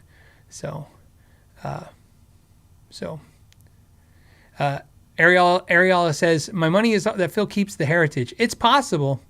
The twist, the plot twist, here, let me say this now. The plot, not twist, I guess, but plot twist is, I know I'm going to sell the R9, but I'll lose money on the R9 if I sell it now. And so I need to wait it out. But I was thinking, to be honest with you guys, it needs to be a video where it's like at the end of the video, I give you a clear answer. Like, this is the one I'm keeping, which one and why. So and I love the pickups in this, but I love the pickups in the R9 as well. So it's like, it's not like this blows the R9 away. And in fact, I'm going to tell you, I really love the Heritage guys. They're super nice, but nothing in the Heritage so far has blown the Gibson away. It's just, and I don't think that's the argument here. I think is it as good as a Gibson for a lot less money with a much cooler vibe? Because, so I don't know. Spets Nasty says, why not keep both? I can't physically keep both. It's just not, it doesn't make sense. It's not, look, everybody, it's always about money. There's always a money thing. Okay, so money is always a thing. But not everything in my life, when it comes to guitar work, is money driven. In fact, sometimes it's more about space than anything else. I physically don't have space. And I also have learned that having so many guitars come in all the time for the channel and doing reviews is great, but to actually play guitars and enjoy them, you can only have so many before they just become dust collectors if they don't have a real purpose. So that's what it is. And I've said this many times before. For something to come in, something's got to go out. This new Paul Reed Smith that I reviewed this week that I love, it's came in, something's going out. Another PRS is going out. So, that's how it goes. Whether I buy it, whether a company sends it, whether we, whatever the deal is, it's physically, it's got to be better than. That's why sometimes you guys see me, I do videos and that the company gave me the guitar, but I didn't keep it. And they're like, why not? And sometimes I send it right back to the company, and sometimes we sell it off, and sometimes we give it away for charity or giveaways. But it's always the same reason. I just don't physically have space. I cannot buy a giant house to put all this stuff in. Just nuts. I can't do it. So, I don't know how to say Anodyne Forever says, thoughts on Michael Kelly guitars? I just did a deep dive on a Michael Kelly guitar. I was really impressed with it. So that helps. I would definitely check out that video. I don't think it did as well as some of the other videos. I don't think Michael Kelly's a draw, for name draw, but it's great product. Great guitars. I don't know. I don't remember if it did perfect, but it did really, really good. Trolls something, man. I don't know. Troll says, do Heritage guitars hold value? Not like Gibsons. That's why, like I said, it's got to be less money because it's not going to retain like a Gibson. But in the grand scheme of things, here's to put this in perspective. This guitar, technically in its specifications, is slightly still less than the used Gibson R9 with same spec. Not much, but it's slightly less new than a Gibson R9. But they hold value. They just don't hold value like Gibsons. Main thing is, you got to understand, is that I've said this before, and for whatever it's worth, I know some of you just for some reason won't believe it. Resale value has a lot to do with advertising. I've said this before. The most expensive part of guitar is the advertising. I'm telling you guys, it's not a guess. It's 100% true. Customer acquisition cost in this industry is very high. It doesn't matter that the guitar players all have piles of guitars. It doesn't matter. It's really, really expensive to get customers in this business. And one of the things that helps that is the more they advertise, not only the more they sell, but the more they sell used. Look, you watch a YouTube channel and they talk about the newest, whatever PRS or BC Rich or, Gibson or whatever Fender. And not only is that guitar going to sell, but used guitars are going to sell, because you're going to go out there. If somebody shows you a guitar that you're out of your price comfort zone, or you're just not going to buy, it doesn't mean you didn't get the bug to get something and then you go and start buying something less expensive. It is not a coincidence that the companies that do the absolute best have some of the biggest advertising budgets. It's just not a coincidence. And so I think that's why you're seeing Heritage reach out to influencers and stuff and try to get out there. They're trying to get out there. That's smart. G&L's doing it right now too. They're trying to get out there. It's smart. They don't have the budgets that Fender and Gibson have, but that doesn't mean they shouldn't put out their marketing, because the marketing is important. It's important. You got to educate customers about guitars, because otherwise all you know is like, I like the Gibson headstock more than Heritage headstock. That's the only thing you know about those brands. But it's nice to know more. Let's see. What's funny is, hold on a second. Where'd it go? I was looking at, somebody made a comment. Really interesting about this. Okay, Eastman guitars. I want to go to it because somebody was saying Eastman guitars, which if you don't know, Eastman guitars are really amazing guitars that are handmade in China. And the funny part of the comment, and again, I like Eastman, so that's where I like your comment. But I was actually curious because your comment threw me off. Richard Clark says Eastman stands way below both. I think when you say stands, you mean cost less? So what's interesting about that is they don't. I mean, Eastman's quality is up there. They deserve the money, but they are not less expensive. Not by a lot. Eastman's guitars are in the $2,400 range to $1,900 range for an equivalent guitar to Heritage, and this Heritage is not in that league. It's in the price league, right? They're not competing against that Eastman, that model. They're competing against the Gibson at $7,000-8,000. Heritage has a guitar for $2,500 that competes with Eastman's $1,900 to $2,400 guitar. And I'm going to be just, be even more nicer than I need to be, which is, if you look at the Eastman guitar right here, I'm not even looking at the $2,500 one because I don't know what specifically puts that above this. This particular Eastman guitar is $1,900. That is not a ton less. I mean, almost $2,000 compared to a Heritage at $2,400. So they're not super less, not even super less than Gibson. But the reason I say that is because I don't think of people buying Eastman because they're affordable. I think of people buying Eastman because, in my experience, Eastman is a brand, because especially the ones I've worked on, has always been it's a better built than Gibson, and you get a better quality instrument consistently for a little less money. So I would say that. So in that case, but like I said, I was just curious to your comment, because at first I was like, oh, have they dropped in price? Because I kind of remember them being around the Heritage pricing points, and they kind of float around that. Okay, let's thank you guys for Guitar of the Week. I hope you guys enjoyed that. Some of you guys have been, it's like, Guitar of the Week's great. Somebody told me they hate Guitar of the Week, and I'm like, well, I timestamp it, and it's not on the audio broadcast. So if you don't like Guitar of the Week, you can listen to the audio broadcast because they don't get it, or timestamps, because that's why I timestamp everything. You can jump over the things you don't like.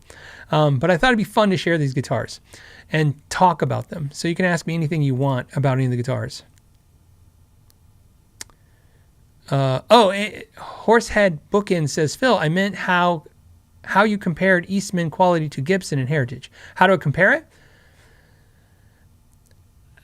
I think of Heritage being a slightly better quality than Gibson, just a little bit. And I think of Eastman being is a little better quality than Heritage, maybe. I don't know. You know what I mean? I mean, the Heritage I played, and again, sounds like I'm dogging the Gibson guys. I'm not. I like Gibson guitars. But if we're talking about, like when people talk about PRS, I think PRS is much higher quality when fit and finish is concerned than Gibson and fretwork and everything. However, that doesn't make it better. That just means if you care about that, then you care about that. I like guitars. So it's never about, what guitars I like and don't like. It's about, just like a lot of you, justifying the expense. How do I justify one expense over another? So it's just interesting. Like I said, I hope that was interesting. Ariel says the new Eastman finish is not as good as the old finish, in my 2 cents. I haven't tried any of the new Eastmans, not since they've been at Sweetwater. I would love to. When I was at Sweetwater, I didn't think they carried Eastman at that time. I would have checked them out. So let's dive into some more questions. Keep this moving along. Keep the show going. Okay, we have this one came from Alex, who says, sold a few $400 guitars by meeting Facebook buyers in a parking lot, but selling a 5K R9 this way seems risky. What's the safest way and what form of pay? Well, obviously, look, if I end up selling my R9, how am I going to do it? I'm going to do it on Reverb. And, I understand if you don't want to get a 1099, you'll get a 1099 if you sell, I think, over $5,000 on Reverb. And that's not confirmed yet, but that's what I think this year, the whole $600 thing they didn't do last year. They went off the $20,000 by the end of the thing, but this year there's talk it's going to get $5,000. But I'll still do it on Reverb. Bigger pool of buyers, more protection, buyer protection. Look, Reverb, I got a lot of bad things to say about Reverb. I got a lot of good things to say about Reverb, and I say them all. So, but in higher end guitars, I feel more comfortable either selling them to somebody I know or selling them on Reverb. I just don't like to. I don't like to entertain crazier situations than I need to. So that's my 2 cents on that. I like more of a confirmed payment. I like an intermediary if there's a problem. I don't have a problem documenting everything. I document I film it, me packing it up. I disclose everything. But when it comes to like selling local, I try to sell the cheaper stuff local and the more expensive stuff on more of an online thing. That's my recommendation. But, I get it if you want to do a cash kind of deal on something like that.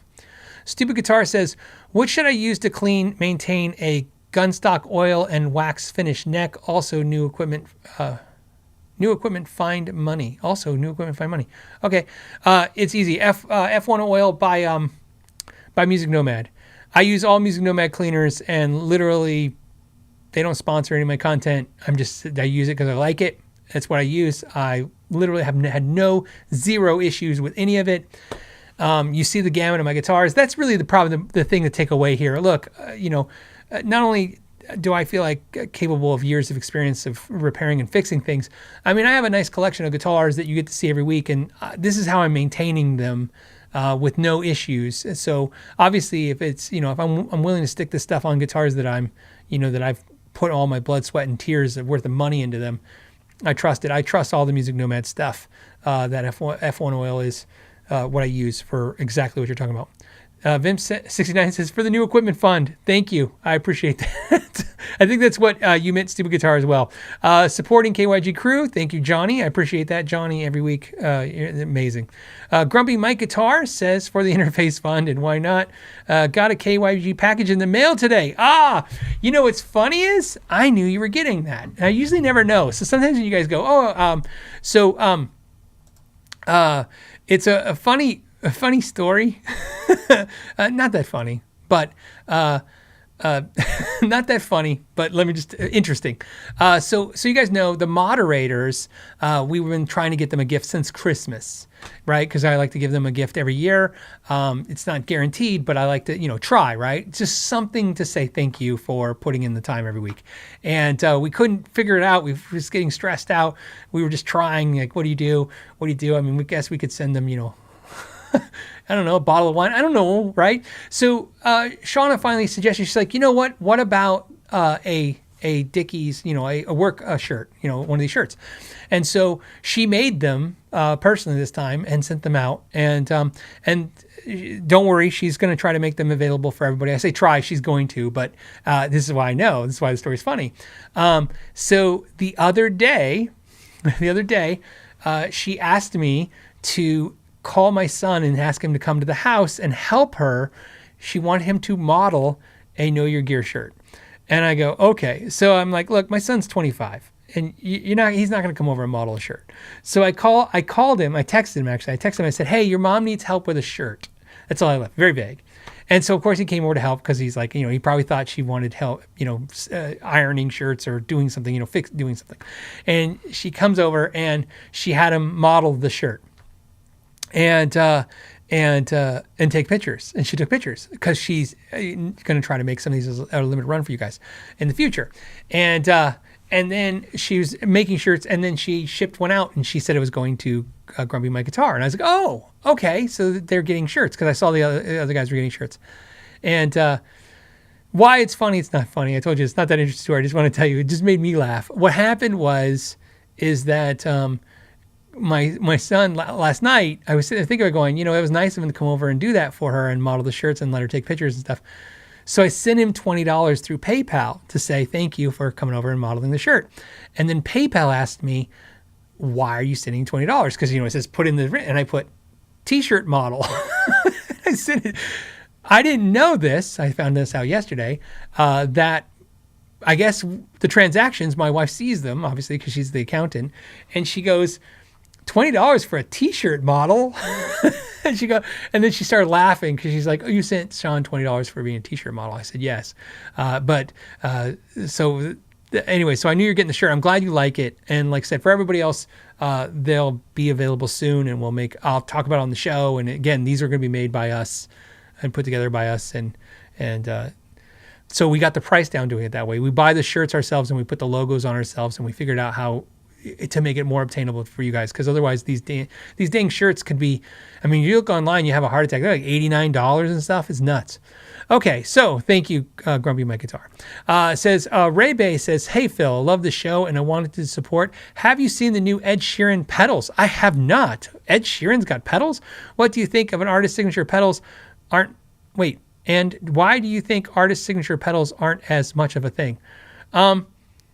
Yeah, I don't know, because, I once heard somebody say that every $200 pedal sells no matter what it is. You can, so I had no idea. I want to look this up, because I'm like, when Ed Sheeran, I'm like, is it a looper pedal? That's like what I think. Like, I see Sheeran loopers, but that's not Ed Sheeran, is it? Nope. I see Ed Sheeran's main pedals. I'm not really seeing anything Ed Sheeran's pedals, Ed Sheeran looping pedals, but I'm not seeing it on a quick Google search. But why aren't more artist pedals a thing? I don't know. I think they are, but yeah, they should be a lot more. You can sell a lot of pedals. The number one thing that I'm presented with as to make money with is doing a pedal. If you do a pedal, everybody will buy a couple hundred pedals, Phil, if you do a pedal. And I've tried in the past, but I reach too high. I always try to do too much for too cheap, and it always falls through. So I'm really not into the cash grab pedal idea. It's got to be something really cool, and again, something more interesting. But I don't know it's much more thing, because people buy pedals, man. We're all pedal freaks. Harmonicaster. I'm going to mess up your name, man. Harmonicaster, which, by the way, it says, okay, Harmonicaster says, hey, Phil, I'm working on a cool idea for a distortion pedal, but the circuit needs 12 volts. How much will that hurt sales? I don't think it hurts anymore, because everybody's pretty much using pedal boards, and if you're using Chucks or any of those power supplies, they'll do 12 volt, no problem. Most of them will have not only 9 volt, but 12 volt, 18 volt. You are limiting it because obviously, you know, if you can ideally do it. A lot of manufacturers, Lawrence Petros has done this in the past too, where he's set it up to where, you know, it's optimal in one power setting, but it will take a 9 volt as well. If you can do it to where it stages down to a 9 volt, people will be more excited about that because, you know, but it's not a total hindrance in today's market. Let me put it this way. Not a lot of people are actually using 9 volt batteries to power pedals anymore. And not a lot of people are still using one spots. They are, but most pedal junkies are using some kind of pedal board with some kind of power now. Most. This is where it's going to be a lot of people going, I still use a one spot. I still use a one spot too, but I have a pedal board as well. And yeah, I don't think it's going to be a huge, issue for you not selling pedals. I don't think so. Okay. Mick says, hey Phil, what's your favorite knob configuration on a 2 humbucker guitar? 1 volume, 2 tones, 2 volumes, 1 tone, or something else. Me personally, 2 volumes, 1 tone is perfect in my world. That's what I really like. The one thing that I thought about when I did my Delos was I really thought about doing 2 volumes, 1 tone, and then the switch. And I wouldn't be surprised one day if I ever change that, because I really do like having 2 volumes, 1 tone. I don't have a problem with 1 volume, 1 tone, but I really like 2 volumes, 1 tone is my favorite configuration. Steven says, Gibson could do great making Japanese lawsuit copy. What Gibson could do a great making Japanese lawsuit company. Then they'd sue themselves, probably. So, I don't know. I feel like, anyways, let's see. It says GA1V5GA. ChatGPT wants to know, hi Phil, why is a Relic guitar an upcharge? Premium option, new, but if your guitar is beat up used, it's worthless. That's actually not true. So you know, ChatGPT, it's too many letters in the name. The reality is when Relic guitars came out hard, which was really by Fender. Fender really kind of popularized Relic guitar. They absolutely changed the market. I remember taking a lot of people here watching this channel either still currently work in music stores or worked in music stores in the past. Doesn't matter if you worked in a music store in the 60s, 70s, 80s, 90s, 2000s, or now. Everybody knows this. There was a time where people would trade in their guitars or sell their guitars, a Gibson, a Fender, you name it. It had a chip in it. It was a huge deal. I mean, you come in with an American Strat, you could lose 30, 40% of its value just having one nick in the finish or a scratch. It was a huge deal. That still kind of affects some of the shredder style guitars, the fancy guitars, like the Ibanez, like this Ibanez, Ibanez RG basically in fluorescent yellow. You know, if it's got a chip in it, it could hurt the value at least 15, 20, 30%.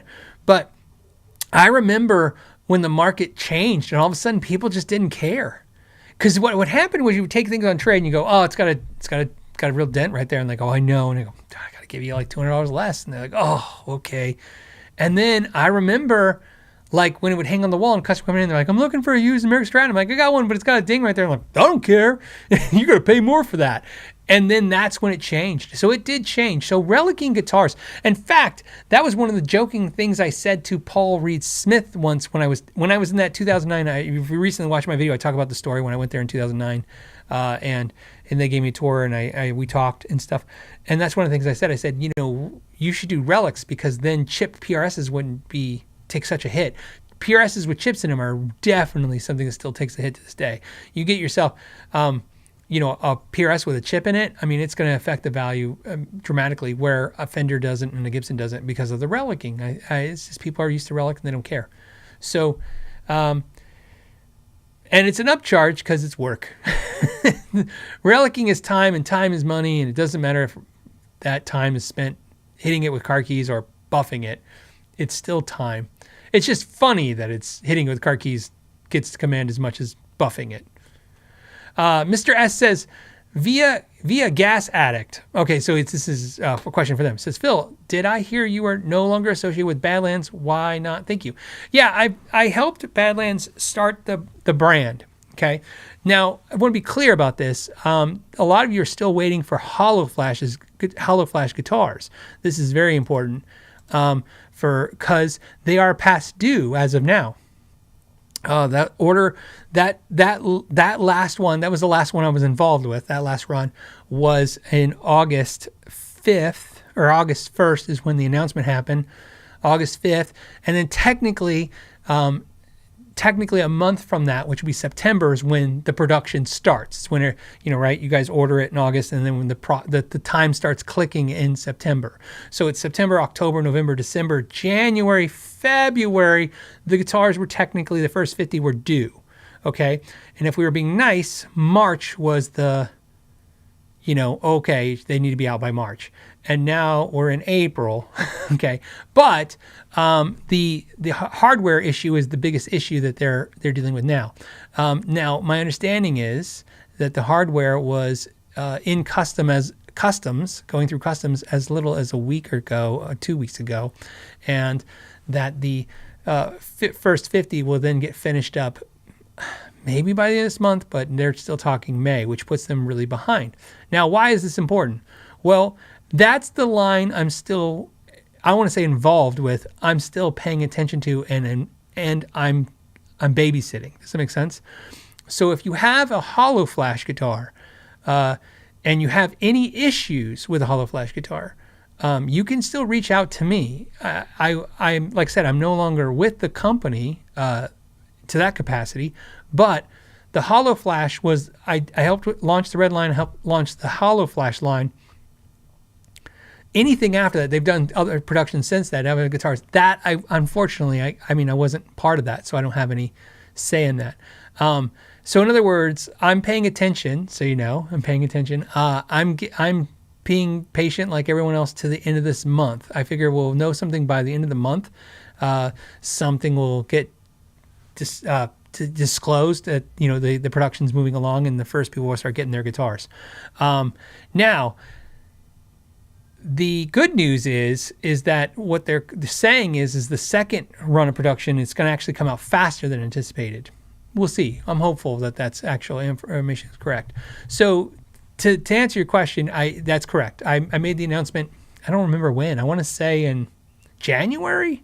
I think it was January. I made an announcement here on the channel that I'm not with Badlands, that I helped launch the brand, and but that doesn't mean that I'm not paying attention and still holding accountable everything for the hollow flash. Because, like I said, I still feel ownership of that production run.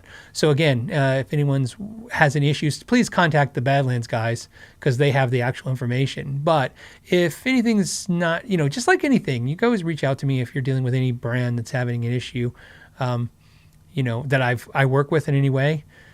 Most of the time, you guys think I'm working with brands that I'm not. Just because I review guitar doesn't mean I'm always working with that brand. But some brands I actually work with in detail. So, if I can do anything and help in any way, let me know. But that's it. And then, was there more to that question? What was it? And why not? Oh, why not? Oh, because like I said, I just helped launch the brand. That's it. So that was it. And one of the issues that I'm very aware of, has nothing to do with the other, but might give you guys more understanding, is that in the Badlands brand, I've had more to do with, like, I could name, well, I'm not gonna, but I could name 3 other brands.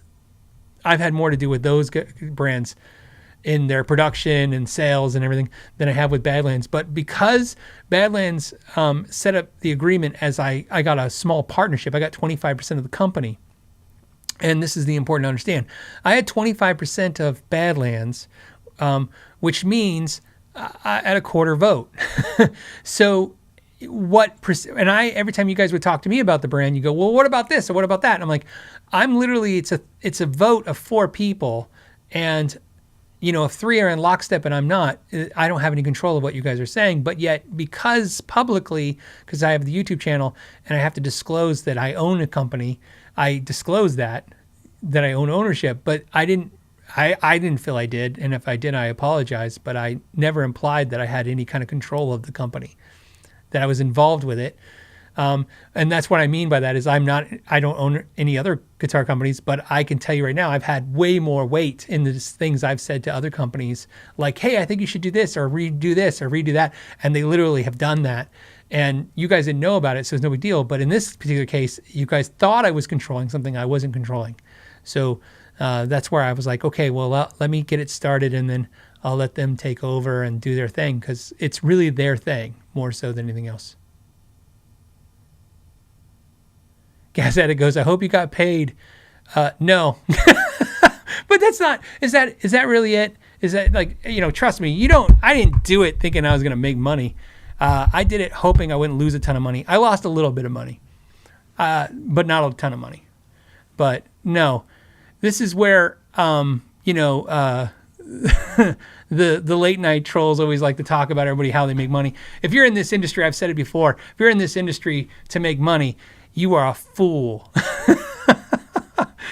You are a fool. I'm not saying people don't make money in this industry. I'm saying that as someone who I make money in this industry. As someone who makes money in this industry, it is super rare to make any money. And so if you go into it, you're crazy. It's not what it was about. So no, I was really going to be happy if I was flush. That would be nice. Like to break even. That would have been good. So, no. And then, what else? So, yeah, nothing from nothing leaves nothing. Yeah, like I said, it's funny. I could have lost more money. How about that? So it's always a good thing. Like I said, it's let's hold on. I'm just looking to make sure there's no follow-up questions. Huh. See, I get so interested in your guys' chat that I don't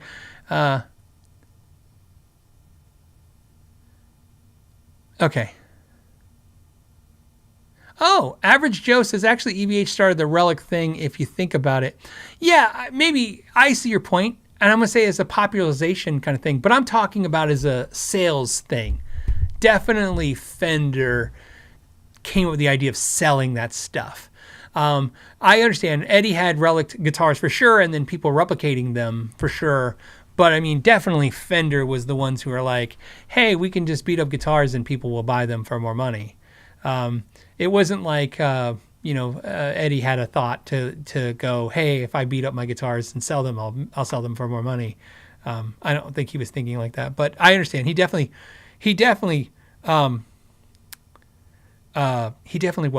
popularized it. He's in my, so, for me, for my generation, so to speak, as a guitar player, Eddie Van Halen was like the first Relic guitar, for me, to see it as a beat up guitar. Everybody else had shiny guitars that I remember, for me. And I guess some of you guys are going to point out other people. Okay, hold on. Somebody's saying I'm missing a super chat.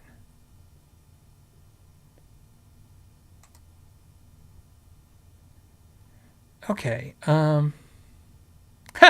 Okay. Thank you. Thank you. Somebody, Tannis gave me a super chat. Lomax Gaming says, I've got smelly frets on my acoustic. I know this is probably a joke. Maybe it's not, but that is a problem people have. Yeah. A lot of people think, strings and frets and your hands touching them can smell like garlic. A lot of people think it smells like garlic. You would definitely probably, if that's happening to you, it could be your sweat in the metal and reacting. That's why people get coated strings. So I would suggest coated strings, but it's so it is a thing and it happens. Grumpy Digga says thanks to the community for their condolences on my service dog Trooper passed yesterday. I thought I was reading something like that. Sometimes I get the scan while I'm talking. I'm sorry to hear about that, man. That's horrible. It means heaps. Thank you. All white golden retriever, very lonely house now. I asked on the you did ask on the Heritage Custom Shop. I'm really sorry to hear about your dog. It actually is a little a little bit heavy for us because my dog has seizures. He went through, so you guys know that was a big deal, right? In January, the seizures, and I talked about this. We went to the emergency room. It cost a lot of money. The new medication, no seizures until last Sunday, was his first seizure, and he went almost 3 months, which is the longest he's went in a long time. And he seems fine since. And so that is something weighing on us because we know that's going to shorten his life. And then on top of that, my other dog is 15 years old, and she's in great shape for 15. But when I say great shape, she's not in great shape, and so we're very aware that we could be a little bit less, with dogs soon in the next year or so. So I really sad to hear about the passing of your pups, and and I'm hoping we can, I hope you can get out this weekend and get your mind on other things. That's the big thing, go for walks. You got to do that stuff, and it's really sad when you lose someone. Really sad when you lose a puppy. Copper Tulip is okay. Says, "Hey Phil, I have a Fender Japan Tele Richie Kotzen. The bridge pickup hums when not touching the strings, even though it's not a single coil. None of the other 17 guitars would do that. How do I fix it? It could be. Wait, it's humming when you don't touch." Bridge hums when not touching the strings. I mean, I really wish I would have paid attention the last time I was playing a Richie Kotzen to know if it could be. I'd have to know how loud the humming is. So I understand what you're saying. You're 60 cycle hum or not, sometimes pickups hum. You are the ground when you touch the strings. So what I'm trying to say is you touching the strings that solves the problem is correct. Right? Our worry is like if it's humming even when you're touching the strings. That's my guess is, so here's what I know. The ground is touching the bridge, and because obviously when you're touching the strings, you're grounding out the guitar. So actually, no, it could be possible that you're touching the strings and you're grounding out the sound. Here's what I would do. I would check to make sure that the bridge is grounded properly to the electronics. That's what I would check. I think that would be the thing to, I would think that would be the thing I would check, because it's the most obvious, easy thing, and hope that that's it. It's not likely the pickup is not grounded. It's because like I said, you're touching the strings. So think of that. How you want to think about it is that. Think about the strings to bridge to electronics. So don't worry about the pickups. Worry about the bridge. And it's not uncommon for the ground to be disconnected from the bridge. It's actually very common. Okay. I thought I had...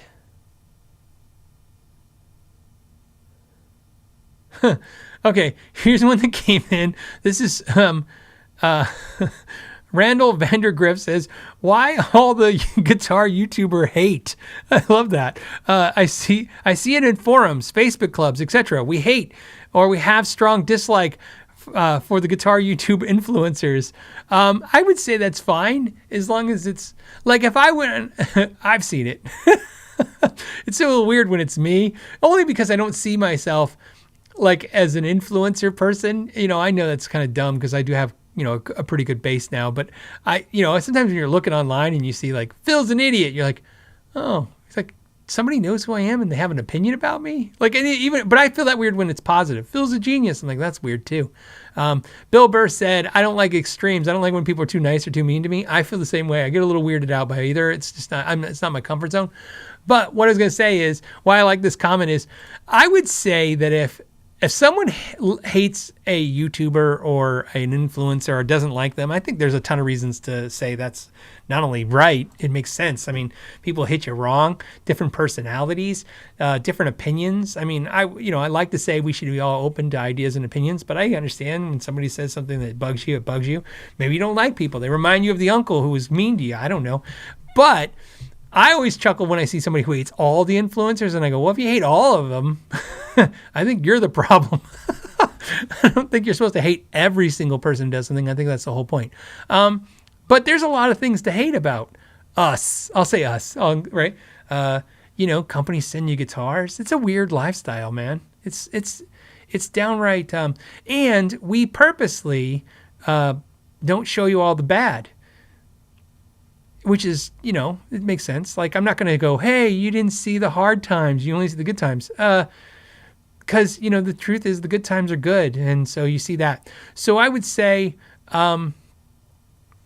that's how it is. and it's fine. I like I said, I think it's totally fine, especially if the criticisms are sometimes valid. Look, people have said nice things to me. I'm just talking about me personally. Said nice things to me, and some people have said bad things to me. And sometimes the bad things are good because I learned something from them. Sometimes the bad things are just shitty things to say, and I don't understand the logic. Other than I think they're probably they're sad or miserable, and I think that's a bummer. But yeah, and then there's a term. What do they call it? Hate watching. I have that. If you're on social media, you're very aware of all the things. I have hate watchers. I have people who like it. It's all the things. But it took me a while. So some channels say they never bugged them. Some channels say it doesn't bug them now, and some channels say it still bugs them. It took me a while to get numb to it. I'm pretty numb to it now. People say things all the time, and I could really care less. But it took a long time. And then every once in a while, they get you. I always do this, like right in the ribs. Like, they get you. Most of the thing that's great is most of the time when somebody's saying something negative about you, you go, they usually are misinformed. Like, what I mean by that is the true viewers, if they say something, you can tell because they're informed about you a little bit. A lot of the meanest comments, I always chuckle because I'm like, well, if you knew anything about my channel, that doesn't make any sense what you're saying. So it's almost like they just, but I don't know. I think it's not a bad thing. The reason I answer the question is, one, you dropped it, but also I think this is something where you're reading online, and then I get it. It sucks. Look, I think YouTubers are not on the level of bands by any means, but I can see where somebody saying your favorite band sucks doesn't feel good, and somebody saying your favorite YouTube channel or channel you like and respect, doesn't feel good. So I understand that. But what I'm trying to tell you is that, not everybody's supposed to like everything. It's okay. It's how it works.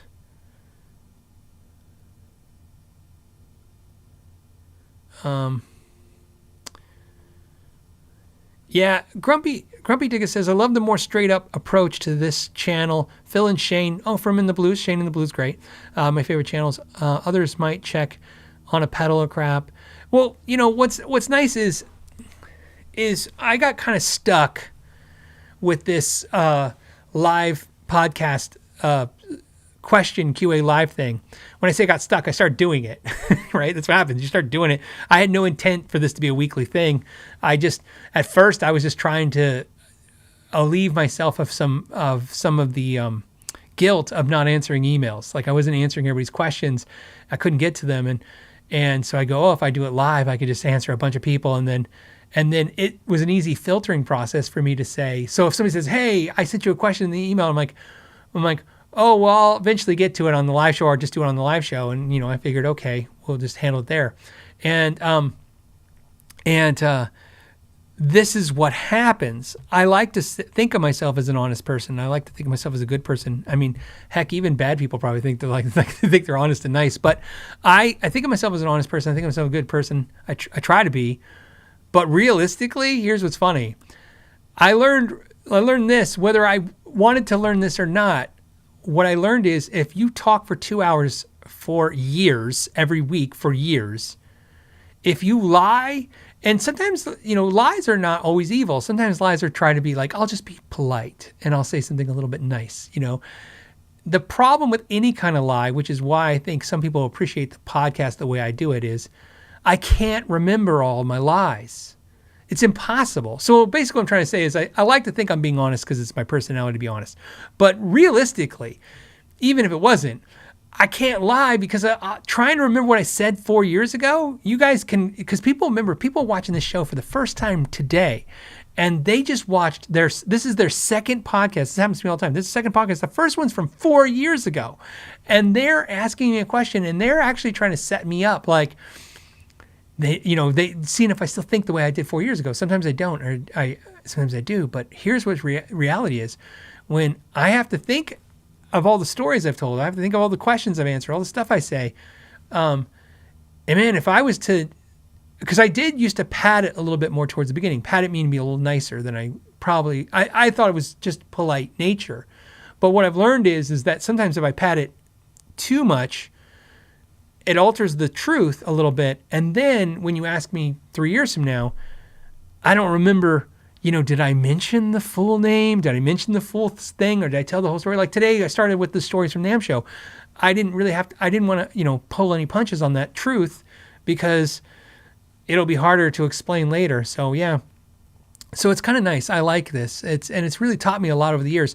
Look, I've had a way more honest conversation with a bunch of people I don't know in the last, 360 episodes covers, I think 4 or 5 years, than I ever thought I would, and B, ever wanted to. Everybody knows way more than I ever wanted them to know about anything. And it's because you guys, the questions sometimes go down there, and I like to tell answers with stories. That's just how it works for me. That's the way I learn. I'm a visual learner, but I'm also a story learner. The teachers that really spoke to me as a kid when growing up were the ones that could tell me a story because I could remember a story. If somebody says it's 8.5 versus 8.6, 782.4382s, I have no idea what you said. But if you tell me that, the first time they ever did it, it broke, and the second time it worked, and here's what you learned from that, and you tell me a story, I can regurgitate that story almost verbatim 20 years from now because I just remember stories. So there you go. Yeah, and that's why, like I said, I'm still trying to be as nice. I've said this before, I'll say it again. I like to use the term mom's cooking. I like to talk about people like I would talk about their mother's cooking if I was at their house eating dinner. What I mean by that is, how do you like my mom's cooking? And I'm going to go, if it's good, I'm going to tell you, but if it's bad, I'm going to tell you as nicely as I can. Because it's your freaking mother. I'm not going to say, I would never eat this slop again. I'm going to say, it's not my particular taste, but it was an interesting experience and I would like to thank her for it.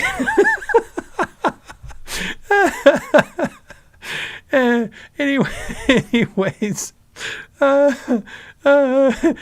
some of you guys say, a great comment, lying is more work. Lying is absolutely more work. You know what it is? When I say lying and truth, you understand, I mean omitting. I would say that's the hardest part, is sometimes I would tell stories, and to be polite, I would omit things. This is years ago when I started this. And what I learned was, then when somebody asks you again, or that discussion came up, now you're trying to remember what you did include and didn't include in the full story. So now I've just learned to tell the whole story. Otherwise, it just ends up as a nightmare for me later. So it's really it's really been an interesting journey. I'm really thankful for it. And thank you guys for hanging out with me doing it. Let me make sure I didn't miss any super chats because I tend to always do. I know somebody sent me an email. Oh yeah, we'll end on that. Somebody sent me an email with a super chat I missed. Yes, from Alex. Alex says that I missed a super chat. I don't know when, but this is what the email says. So let me just read the question and we'll talk about it. He says, "Hey Phil, I hope you're doing well and rocking out. I submitted a super chat about 2 or 3 weeks ago. Okay, that got missed and it didn't come up in the past few episodes. Yeah, so I missed it. Thank you for sending me the message. The question was about nuts. I'm assuming it's guitar nuts. We'll find out in a second. In theory, can you test if a nut is properly cut with a tuner? If the open string is in tune, but then the fretted string at the first to third are sharp or flat, does that mean that the nut slot needs to be filed or filled? I'm asking because the cowboy chords on my Gibson Les Paul Special sound well special, not in a good way, even when it's in tune. So the answer is yes. Can you tell if a nut is not properly cut by using a tuner, yes. So in other words, yeah, hitting an open note and then fretting, like let's say on the 3rd fret, and then seeing how far off it is, could do that for you. However, in my experience, a much faster, easier way is the way I always show you guys in the videos.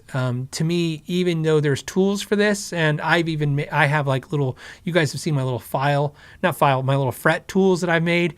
Some of you guys asked me about that.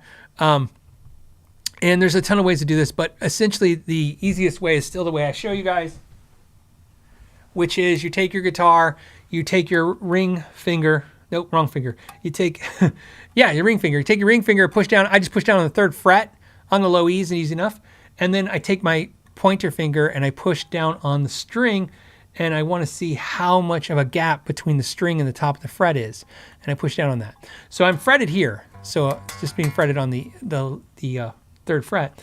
Just go ahead and tap that. And if you notice a big gap that you can push that down with your first finger, then that means your nut is not cut deep enough. And you can, doing that technique, here, let me get it back in frame. Doing that technique is going to be way faster than a tuner, in my experience. So, because I mean, look at that. I just did all the strings right now. But yes, you can do it by tuner. I'm a little concerned about using tuners for a lot of people because tuners will sometimes get you chasing a rabbit, when it comes to the guitar. So I personally, from just making things efficient for me, and I like to just make sure the setup is great and then worry about the intonation with tuners and worrying about everything with the tuner, instead of checking with tuners, because then, I have to then start eliminating problems. I like to just eliminate all the problems. If the setup is right, the odds are you're not going to have too many problems, and so you'll really know how to do it. Okay, so on that note, I'm gonna let you guys go. Sorry for the problem with the first stream being bad. We'll fix that for next week for sure. And thank you guys so much for the comments and questions. And as always, I want you guys to have a great weekend. Practice guitar, play guitar, have some fun as well. And then I'll see you guys next week. And plus, there's new videos coming next week if you want to watch the videos too, including a very special one. I'll just tell you. The Firebird video is this week. So I know a lot of you guys asked about that Firebird guitar that I bought and what I did with that. And that'll be this week for sure. And then another cool video is this week as well. Don't forget, you can check out the second channel if you want to see pod clips. A lot of people seem to be digging them. I like it. It's really fun. So some guy said I was just repurposing video content. And I'm like, yeah. Yeah, but I was doing it so people would stop asking me questions about certain episodes. I could just go, well, all the clips are there. You can go to it. Again, it's a reference. So it was to me, it was killing two birds with one stone. It was, you can go watch content, and that's repurposed content for me. In other words, it's just in more, content, and then, but it's also is a resource for you guys. So on that note, I hope you guys enjoyed it. All right, guys, as always, I want to thank you so much for your time. And then till the next time, know your gear. Today's episode of the Know Your Gear podcast is brought to you by Patreon members, channel members, and viewers who like and subscribe. Thank you for making this possible. The Know Your Gear podcast.